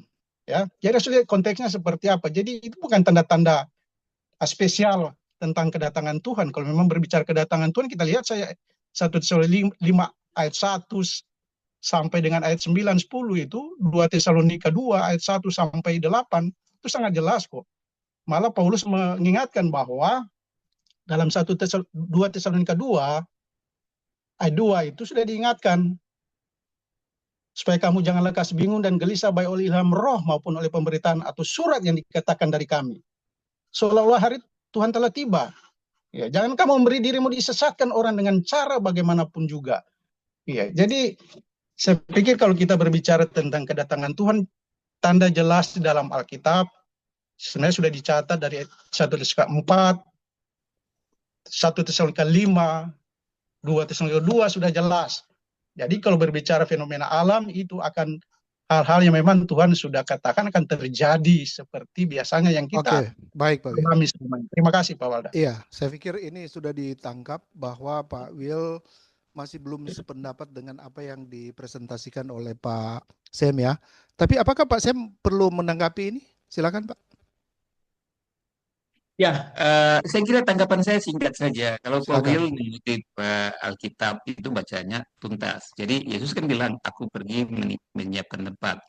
Dan aku akan datang membawa kamu supaya tempat di mana aku ada, yang bagian terakhir. Di situ kamu pun ada. Nah, kalau Yesus ada di dunia, apakah dia tinggalkan kita di surga dan dia memerintah 1000 tahun di dunia? Mungkin perlu ada refleksi di situ. Iya, oke, baik Pak. Kemudian, saya kira itu aja. Yohanes 14 ayat 3, 6 itu perlu Pak Semi perlu cermati baik-baik, karena ayat 6 itu sangat jelas loh. Tidak ada seorang pun datang kepada Bapa kalau tidak melalui aku. Nah, itu ya tempatnya disediakan oleh Yesus. Iya kan? Mungkin begini Pak Wi, yang Pak Sem tegaskan tadi adalah mungkin dibedah, kalau memang ada waktu nanti dibedah. Oke. Yesus katakan bahwa dia akan bersama-sama, orang-orang percaya itu akan bersama-sama dengan dia sampai selama-lamanya. Nah, jadi ada satu peristiwa yang disebut tadi, kalau tidak salah Pak Sem, nanti tolong koreksi, ada kerajaan 1000 tahun kan di Wahyu pasal 20 itu. Nah, ketika Yesus datang di situ, Pak Sem menganut Pak Sem ada dalam posisi bahwa saya pun Pak Sem juga ada dalam kebersamaan di dalam bersama dengan Yesus Pak ya. Nah itu Pak, saya pikir posisi Pak Sem. Nah kita kan tidak mungkin decision rest in your hands gitu kan. Gitu. Jadi kita pikir itu perlu ada waktu untuk membedah itu. Walaupun kalaupun ada tanggapan jadi begini Pak Sem. Mungkin di situ kita menggelitik sedikit omnipresence-nya Allah. Omnipresence-nya Yesus. Apakah ketika Yesus ada di bumi, Yesus juga tidak ada di surga misalnya itu. Nah, saya pikir itu kan membuka satu percakapan lagi atau diskusi yang lebih dalam lagi ya. Saya pikir Pak Wi cukup ya Pak. Ya, terima kasih Pak Oke, Walda. baik. Artinya Terima buat kasih. saya Nah, oke. sangat prinsip adalah konsep Mhm. keselamatan itu Pak Walda. Oke. Karena kalau Roh Kudus itu keluar masuk, nah ini akan mempengaruhi memang cara pandang kita tentang hal-hal akan datang. Terima itu. kasih. Berarti nanti kita belajar lagi soteriologi dalam konsep baptisan Roh Kudus atau Roh Kudus yang termeterai. Mungkin itu ya. Ada satu sesi nanti kita bedah soal itu. Baik, terima kasih Pak Wi. Pak Wi juga sudah memberikan ide untuk Grace Ministry nanti membuka satu diskusi yang panjang. Dengan demikian saya ke Pak Pendeta Denny Wieko. Silakan Pak. Unmute dulu Pak. Unmute dulu Pak Denny mic-nya.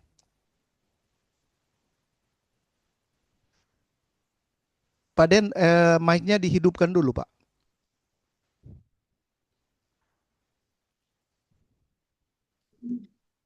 Oke, silakan Pak. Oke.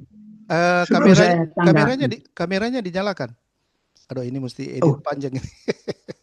Kenapa dia? Begitu kalau tua Kang. Oke, silakan. Iya, nyaris tuh besar. Jadi tadi ini dua kali. Jadi sebelum saya kemukakan pandangan dan tanggapan saya terhadap dua presentasi tadi, pertama saya mau sampaikan kepada cara berpikir dari Pendeta Wilmar dan Pendeta John, bahwa banyak kali dia ambil tentang Yohanes.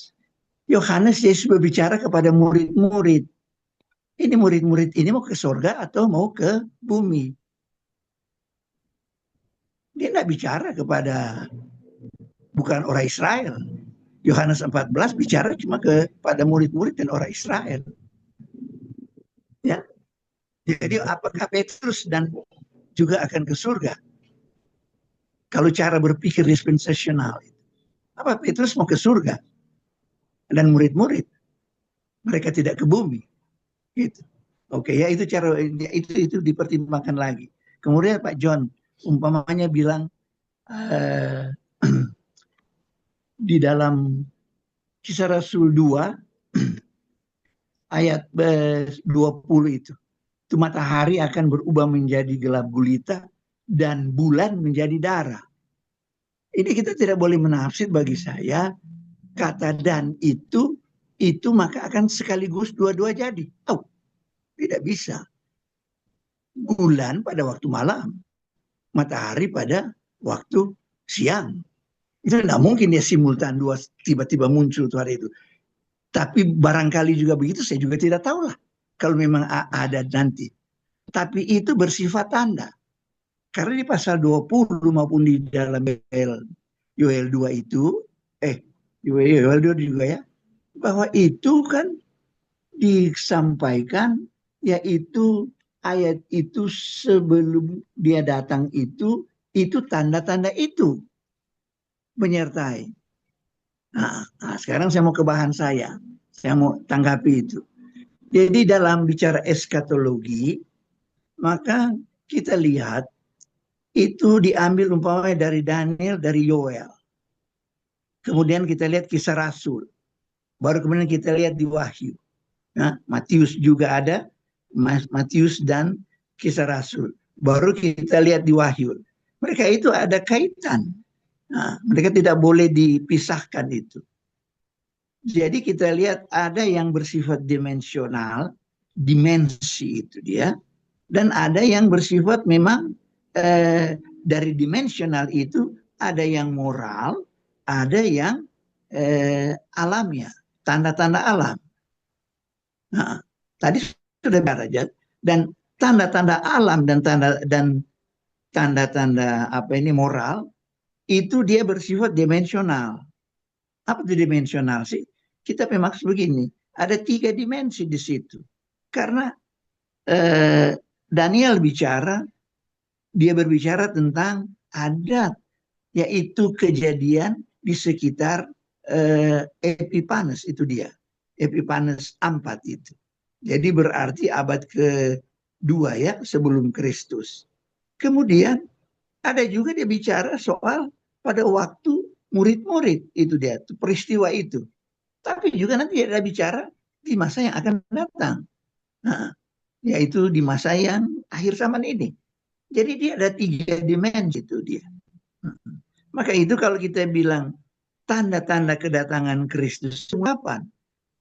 Makanya kita sudah belajar yang lalu bahwa Kristus itu sudah ada. Walaupun oknum yang dia punya top itu nanti di akhir. Tapi menurut 1 Yohanes 2, rohnya itu, pekerjaannya itu ada orang-orang yang menganut itu dan memakai cara itu. Jadi sudah ada. Nah, jadi kalau bilang dia nanti, oh tidak. Dia sudah ada roh antikristus itu. Cara kerja antikristus sudah ada. Tapi puncaknya itu ada. Itu yang kita bicara yang lalu itu. Nah sekarang, demikian juga dengan moral.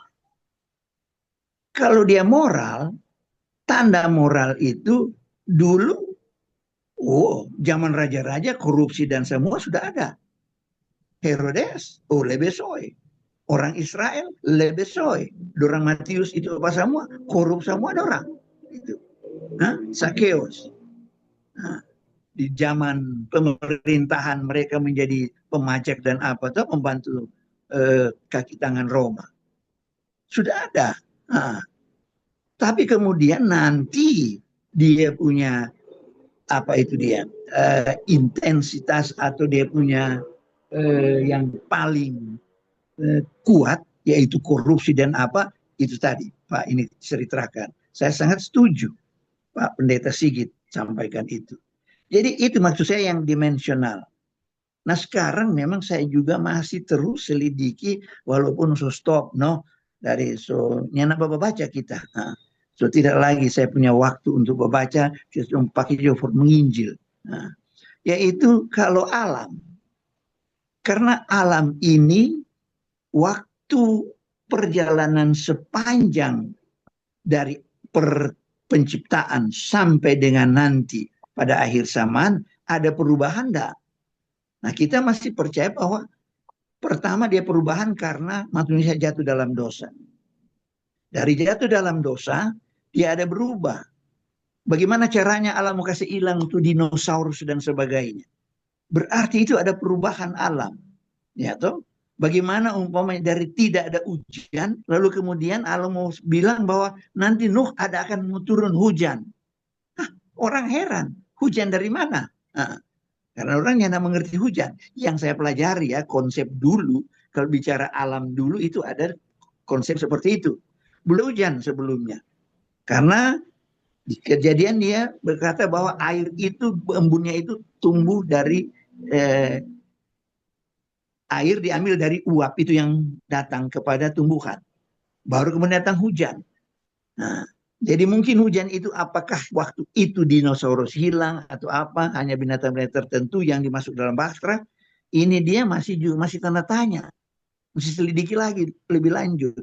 Nah, kemudian kalau bicara bulan, saya cari di mana, kapan mulai orang kenal bulan menjadi darah.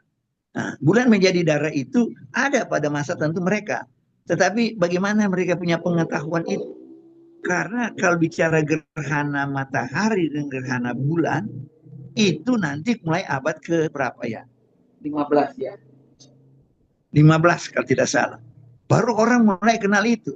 Padahal jauh sebelumnya masa Yunani, mereka sudah memeriksa juga soal itu. Jangankan masa Yunani, masa Babilonia. Kerajaan Babilonia sudah memeriksa.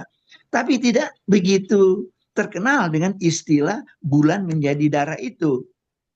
Itu sebabnya yang kita harus selidiki lagi tambah sekarang. Bulan menjadi darah itu jangan-jangan dia sama dengan umpamanya mau dibilang korupsi dulu ada. Tapi kalau korupsi sekarang jelas sekali. Itu jadi tuh Timotius tadi jelas pada abad kita. Bulan menjadi darah jelas mulai pada abad sekian begitu. Dan mungkin di tahun yang dekat dia akan jadi lebih terang intensitasnya. Sama dengan korupsi dan moral. Sama dengan tanda-tanda yang juga yang disebut matahari dengan bulan itu. Jadi saya melihat fenomena alam ini ada perubahan, ada bagi saya.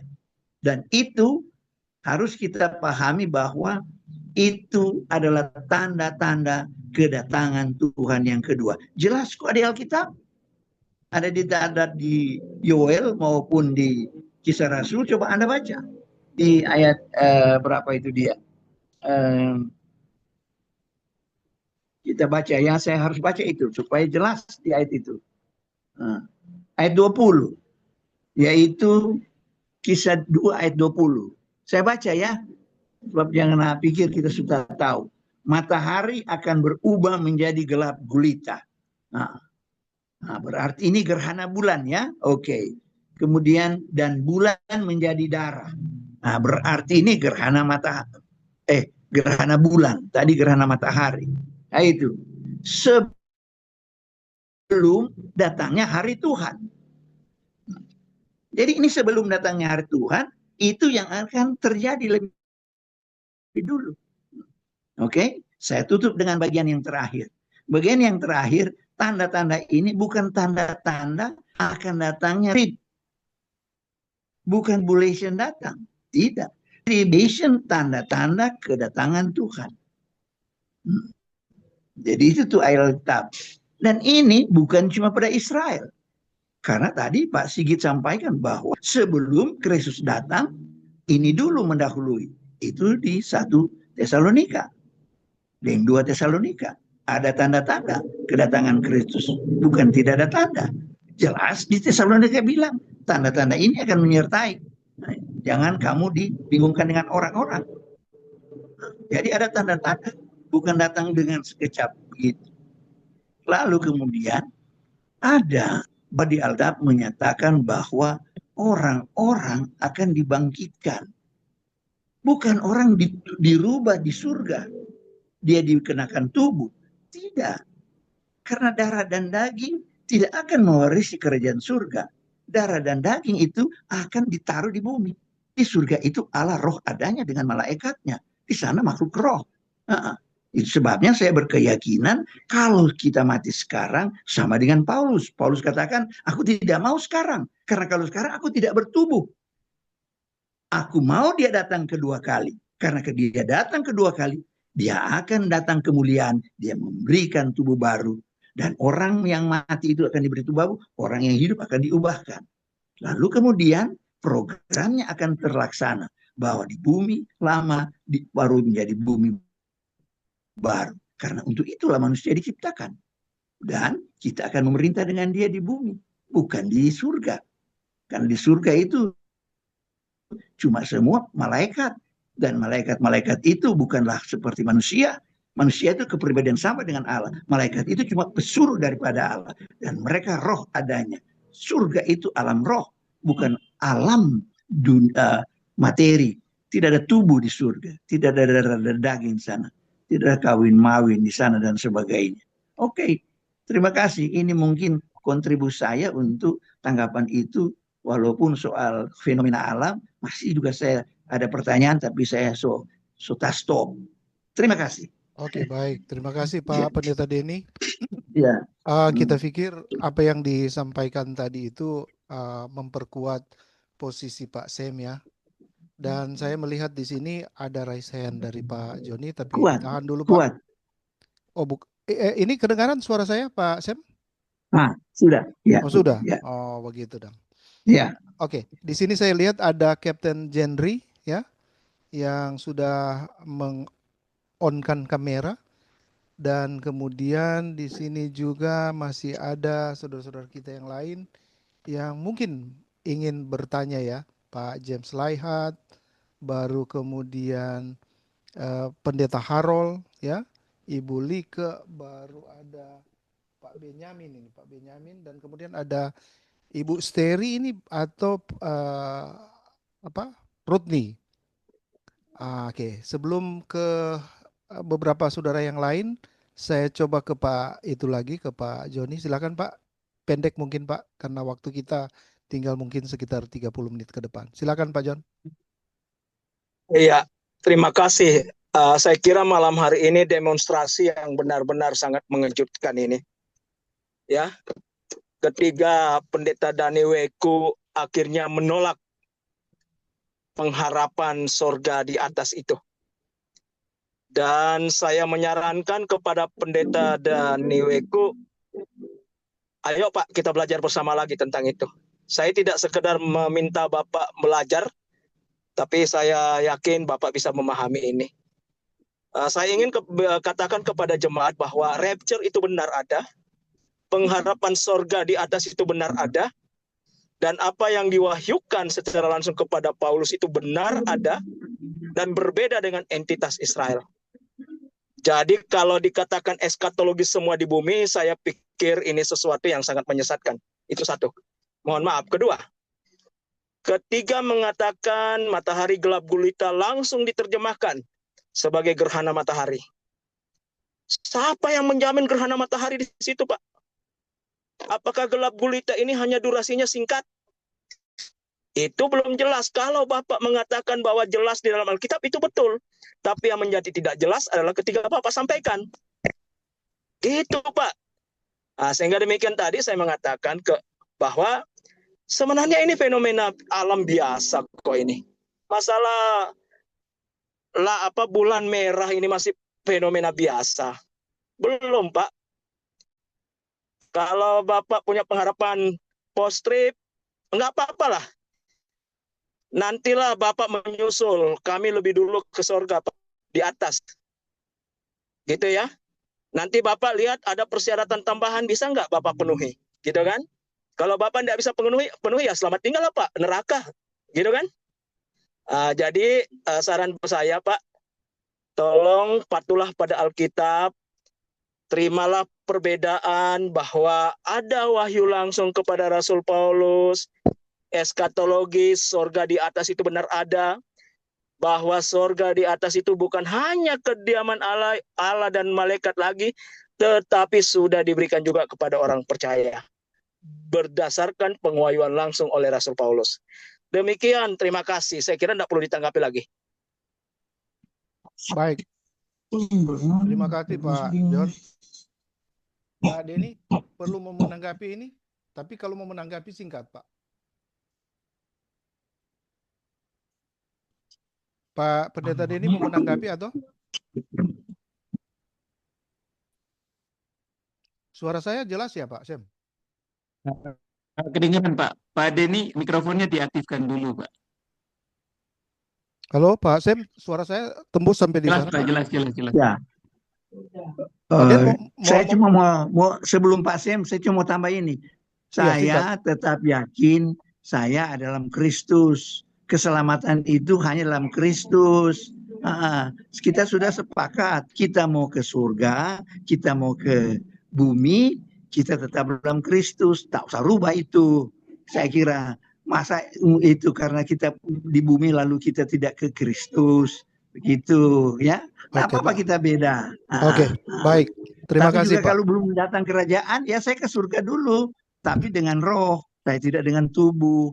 Ya, nanti bersama Kristus, baru saya diberi tubuh, begitu. Terima kasih Pak John. Ya. Baik, terima kasih Pak Pendeta. Saya kira Pak John ini Pak Denny juga sudah menjawab. Silakan Pak Pendeta Sigit. Ini sebelum pamit ini kita 30 menit lagi Pak. Saya mohon kalau ada waktu. Mungkin ini jadi closing statement saya karena ini ada jemaat saya masuk rumah sakit ini Pak karena besok mau dioperasi. Oh ya, oke. Silakan Pak. Ya, jadi gini Pak.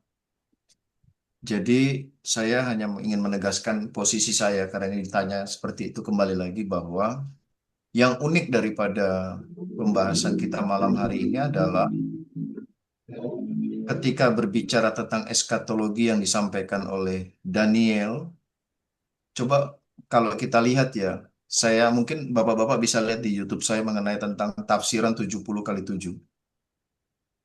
Ya, 70x7 bahwa 7x7 49 tahun adalah penggenapan nubuatan dari perintah membangun kembali Yerusalem sampai dalam penggenapannya adalah benar-benar ditafsirkan selama 49 tahun dalam kalender Yahudi.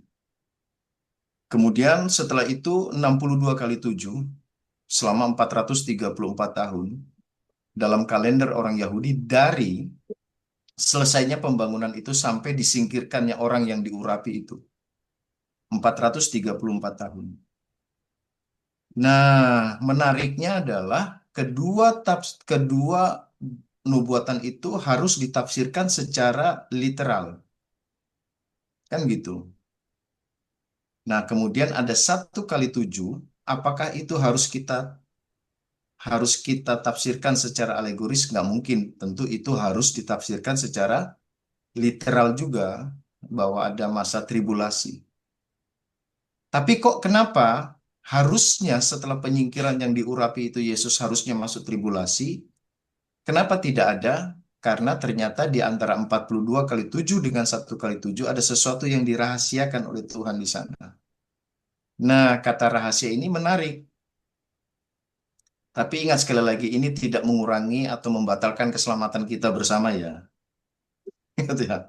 Tidak membatalkan. Ya, ya. Jadi di antara 42 kali 7 dengan 1 kali 7 ada satu rahasia. Nah, ini rahasia ini secara eksplisit jelas. Karena tadi yang disampaikan oleh saudara-saudara saya, senior saya, Pak Dani Weku, Pendeta Dani Weku yang saya hormati, ini saya cuma dengar-dengar ini Pak, nama Bapak. Dan kemudian Pak Samuel tadi dan sebagainya. Seperti eskatologi dari Daniel, Yoel, Matius 24, Wahyu, pasal 6 sampai pasal 19, uniknya adalah eskatologi itu tidak pernah disampaikan oleh Paulus secara literal. Tidak pernah disampaikan.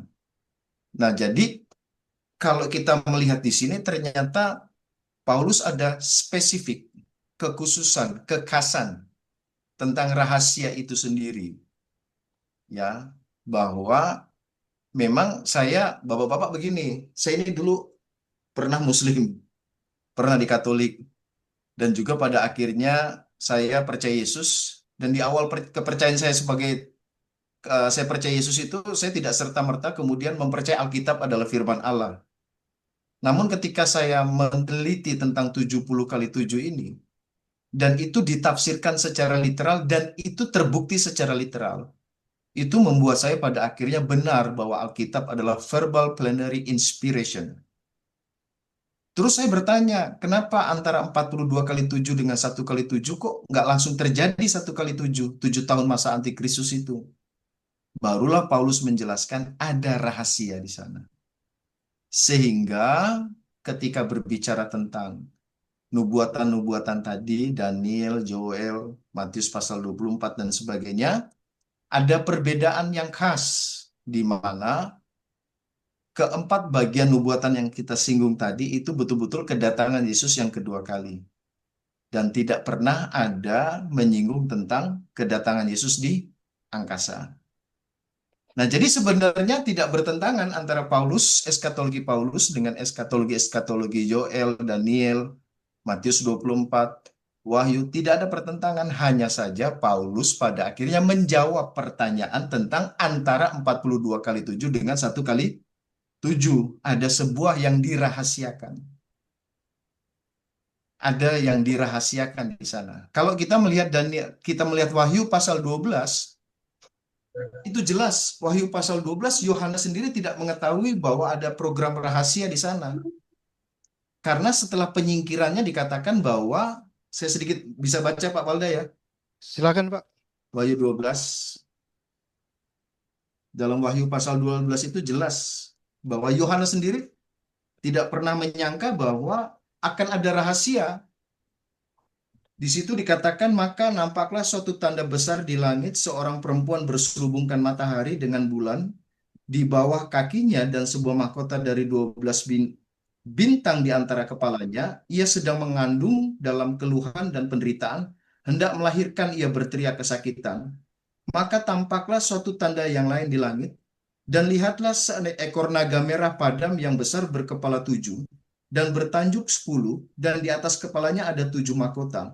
Dan ekornya menyeret sepertiga dari bintang-bintang di langit, dan melemparkannya ke atas bumi. Dan naga itu berdiri di hadapan perempuan yang hendak melahirkan itu, untuk menelan anaknya.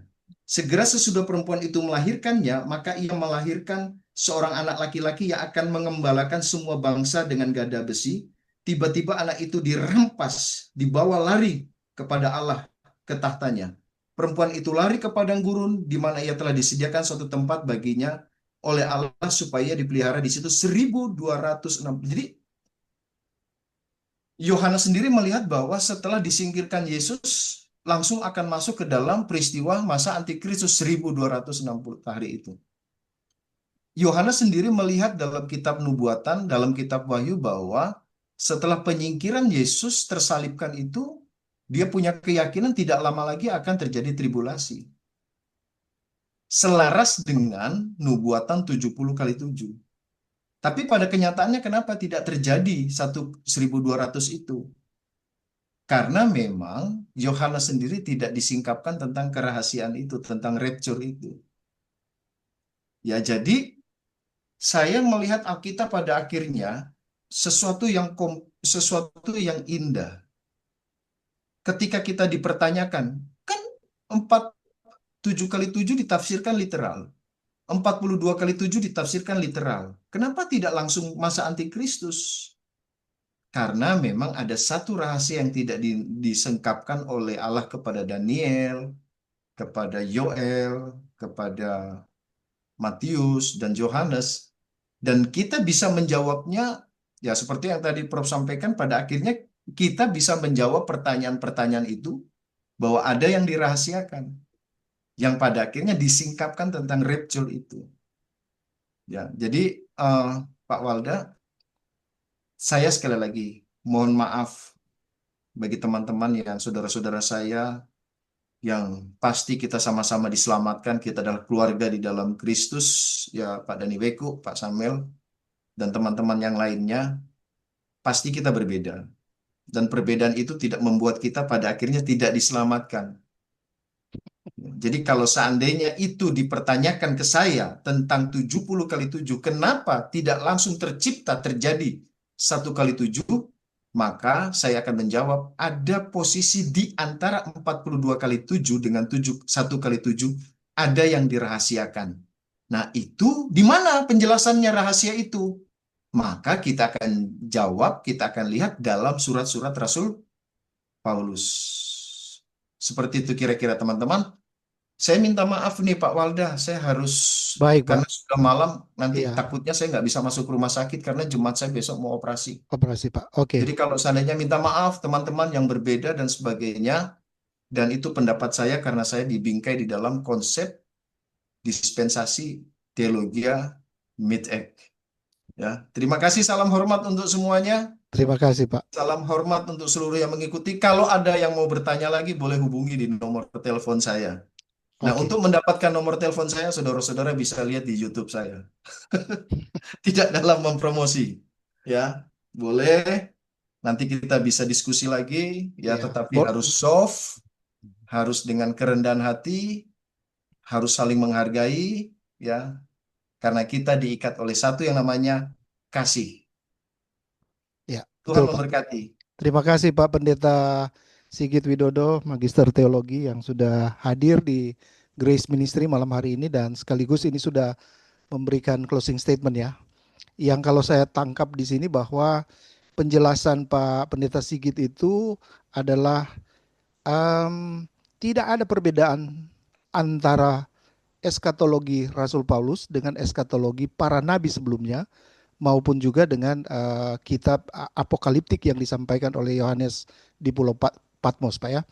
Karena yang mungkin ada sedikit perbedaan justru di pola tafsir kita, gitu. Nah, kalau pola tafsir kita yang keliru, jangan persalahkan bahwa si A keliru, si B keliru, saya yang benar. Nah, itu mungkin yang ditegaskan oleh Pak Pendeta Sigit, dan ini saya pikir sangat merangkul keseluruhan, Pak, dari closing statement yang ada. Dengan demikian maka saya juga menyerahkan Pak Samuel Balubun, Magister Pendidikan, untuk memberikan closing statement. Silakan Pak. Pak Walda, sebelum Oh, closing saat terakhir Pak Walda boleh silakan, kasih satu silakan. ayat cuma. Oke, Satu silakan. ayat cuma ya. Baik, silakan Pak. Saya Ini mau exception. baca 1 Timotius 6 ayat 20. Aha, 1 Timotius 6 ayat 20. Saya baca ya. silakan Pak. Hai Timotius, peliharalah apa yang telah dipercayakan kepadamu. Hindarilah omong yang kosong dan yang tidak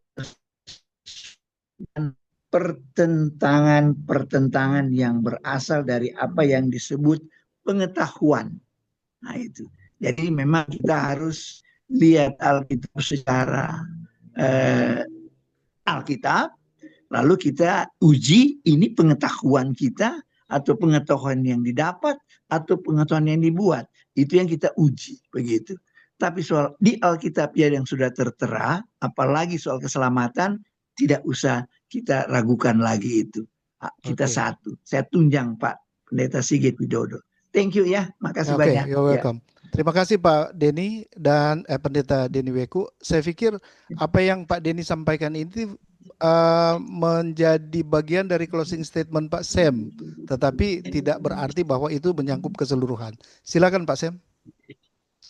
Baik, terima kasih Pak Walda. Jadi saya kira apa yang ditulis di Alkitab itu diilhamkan oleh Tuhan sebagai petunjuk untuk kita. Misalnya untuk istilah bulan menjadi darah, matahari menjadi gelap. Dalam pandangan orang secara teologis ya itu fenomena alam, tapi dalam ilmu astronomi ya disebut sebagai gerhana matahari dan gerhana bulan. Nah, tapi kita nggak bisa bilang bahwa itu hanyalah fenomena alam biasa. Demikian halnya dengan tanda pelangi yang menurut Alkitab adalah sebuah bentuk dari perwujudan janji Tuhan tidak akan lagi menghukum bumi dengan air. Nah, karena ini semua tanda yang mengarah kepada kedatangan Tuhan kita yang kedua, saya kira tidak ada yang rahasia tentang kedatangan yang diucapkan oleh Paulus. Karena apa yang diucapkan oleh Paulus sebenarnya yang jadi rahasia itu bagaimana tubuh kita diubah. Ini tidak pernah disingkapkan. Karena perihal pengangkatan betul itu ada dan itu sudah disebutkan oleh Yesus dikisahkan dalam Matius dan Markus ya dalam Matius 24 ayat 31. Ia akan menyuruh keluar malaikat-malaikatnya dengan sangkala yang dahsyat dan mereka akan mengumpulkan orang-orang dari tempat tubuh. Jadi apa yang ditulis oleh Rasul Paulus sebenarnya sudah disingkapkan dalam kitab Matius maupun Markus ditulis di situ. Kemudian saudara-saudaraku, Paulus secara jelas bilang bahwa kamu disesatkan bicara bagaimanapun juga. Karena sebelum pengangkatan itu terjadi, harus ada dulu murtad. Harus muncul dulu antikristus. Manusia durhaka, pembinasa keji yang duduk di bait suci. So, penjelasannya betul jelas dan sinkron antara apa yang dituliskan oleh Matius dan Markus dan juga Rasul Paulus kalau kita lihat dalam satu timeline yang utuh, mulai dari kitab Daniel sampai dengan Wahyu, itu satu kesatuan rencana Allah yang lugas dan jelas. Saya kira itu perspektif saya ya. Saya apresiasi perbedaan pandangan kita. Tentunya setiap kita diberi oleh Roh Kudus tingkat pengertian dan pertumbuhan yang berbeda. Tetapi melalui forum seperti inilah kita saling memperlengkapi untuk kemuliaan Bapa Surgawi kita. Oke. Saya kira demikian Pak Walda, terima kasih. Baik, terima kasih Pak Sam untuk closing statement yang sudah disampaikan. Saya pikir memang kalaupun ada perbedaan itu kita diperkaya Pak ya. Just like a rainbow gitu kan. Jadi kalau rainbow itu hanya satu warna hitam pekat, itu bukan rainbow namanya. Ranger itu namanya ya. Nah, tapi dengan apa yang disampaikan oleh Pak Sam dan juga dengan Pak Pendeta Sigit, Saya pikir kita ada dalam posisi yang sama ketika kita mempercayai Yesus sebagai Tuhan dan Juru Selamat. Itu menjadi dasar dalam perbedaan. Karena itu di dalam Efesus pasal 4 kalau tidak salah, sampai kita mencapai kesatuan iman dan tingkat pengertian atau kedewasaan yang seperti Kristus. Artinya memang di dalam satu persekutuan memang ada persekutuan lokal, tetapi juga kan ada persekutuan secara universal ya, yang tadi disebut bahwa secara universal itu kita ada dalam gereja tubuh Kristus. Itu berarti kita organisme gitu kan, digambarkan seperti Yesus sebagai kepala dan kita sebagai anggota tubuh. Sampai kita mencapai kesatuan iman. Artinya sampai kita mencapai berarti dalam posisi ini kita belum capai itu. Gitu kan? Nah, apa yang mengikat itu? Tadi Pak Pendeta Sigit sudah sampaikan bahwa yang mengikat kita hanya satu, agape, yaitu kasih agape. Baik Bapak Ibu Saudara-saudara yang kekasih, kita sudah tiba di penghujung acara dan saya mewakili Grace Ministry mengucapkan nanya, terima Pak. kasih. Oke, baik. Terima kasih untuk Oke. informasi-informasi ini. Saya pikir ini penting dan Pak Pendeta Denny Weku, Pak Posangi, Profesor Posangi, juga Kapten Jenry siap ya untuk nanti kita bisa bicara dalam konteks yang lebih spesifik lagi, bicara IT. Pak Pendeta Harold Sigar akan menutup kita dalam doa. Silakan Pak. Mari kita berdoa. Bapa di surga, kami berterima kasih kalau malam hari ini kami boleh menggunakan kesempatan yang Tuhan beri bagi kami untuk terus-menerus belajar firman-Mu. Kami sadar bicara tentang eskatologi, hal-hal yang akan terjadi di depan, itu adalah bagian yang menjadi rahasia. Namun Tuhan sudah mengungkapkan itu lewat firman-Mu, lewat Alkitab, sehingga kami memang harus tunduk pada apa yang dikatakan oleh Alkitab. Namun keterbatasan kami sebagai manusia, kami seringkali keliru menangkap pesan Tuhan dengan baik, dengan benar. Oleh sebab itu Tuhan, kami kiranya boleh menggunakan selalu kesempatan setiap minggu malam untuk kami boleh berada di sekitar belajar firman-Mu lewat pelayanan dari Grace Ministry. Tuhan berkati pelayanan ini agar supaya ini sungguh-sungguh membuka wawasan kami akan kebenaran firman-Mu dan kami benar-benar tepat kami belajar firman-Mu sesuai dengan apa yang Tuhan maksudkan. Berkatilah para pembicara yang sudah boleh membagi pemahaman, pengetahuan, interpretasi mereka. Tuhan berkati mereka bersama dengan keluarga. Kami mohon kiranya minggu depan kami masih boleh lagi ketemu. Terpuji Engkau Bapa, dalam nama Tuhan Yesus kami berdoa, kami bersyukur. Amin. Amin. Terima kasih Pak Pendeta Terima Harold. kasih semua.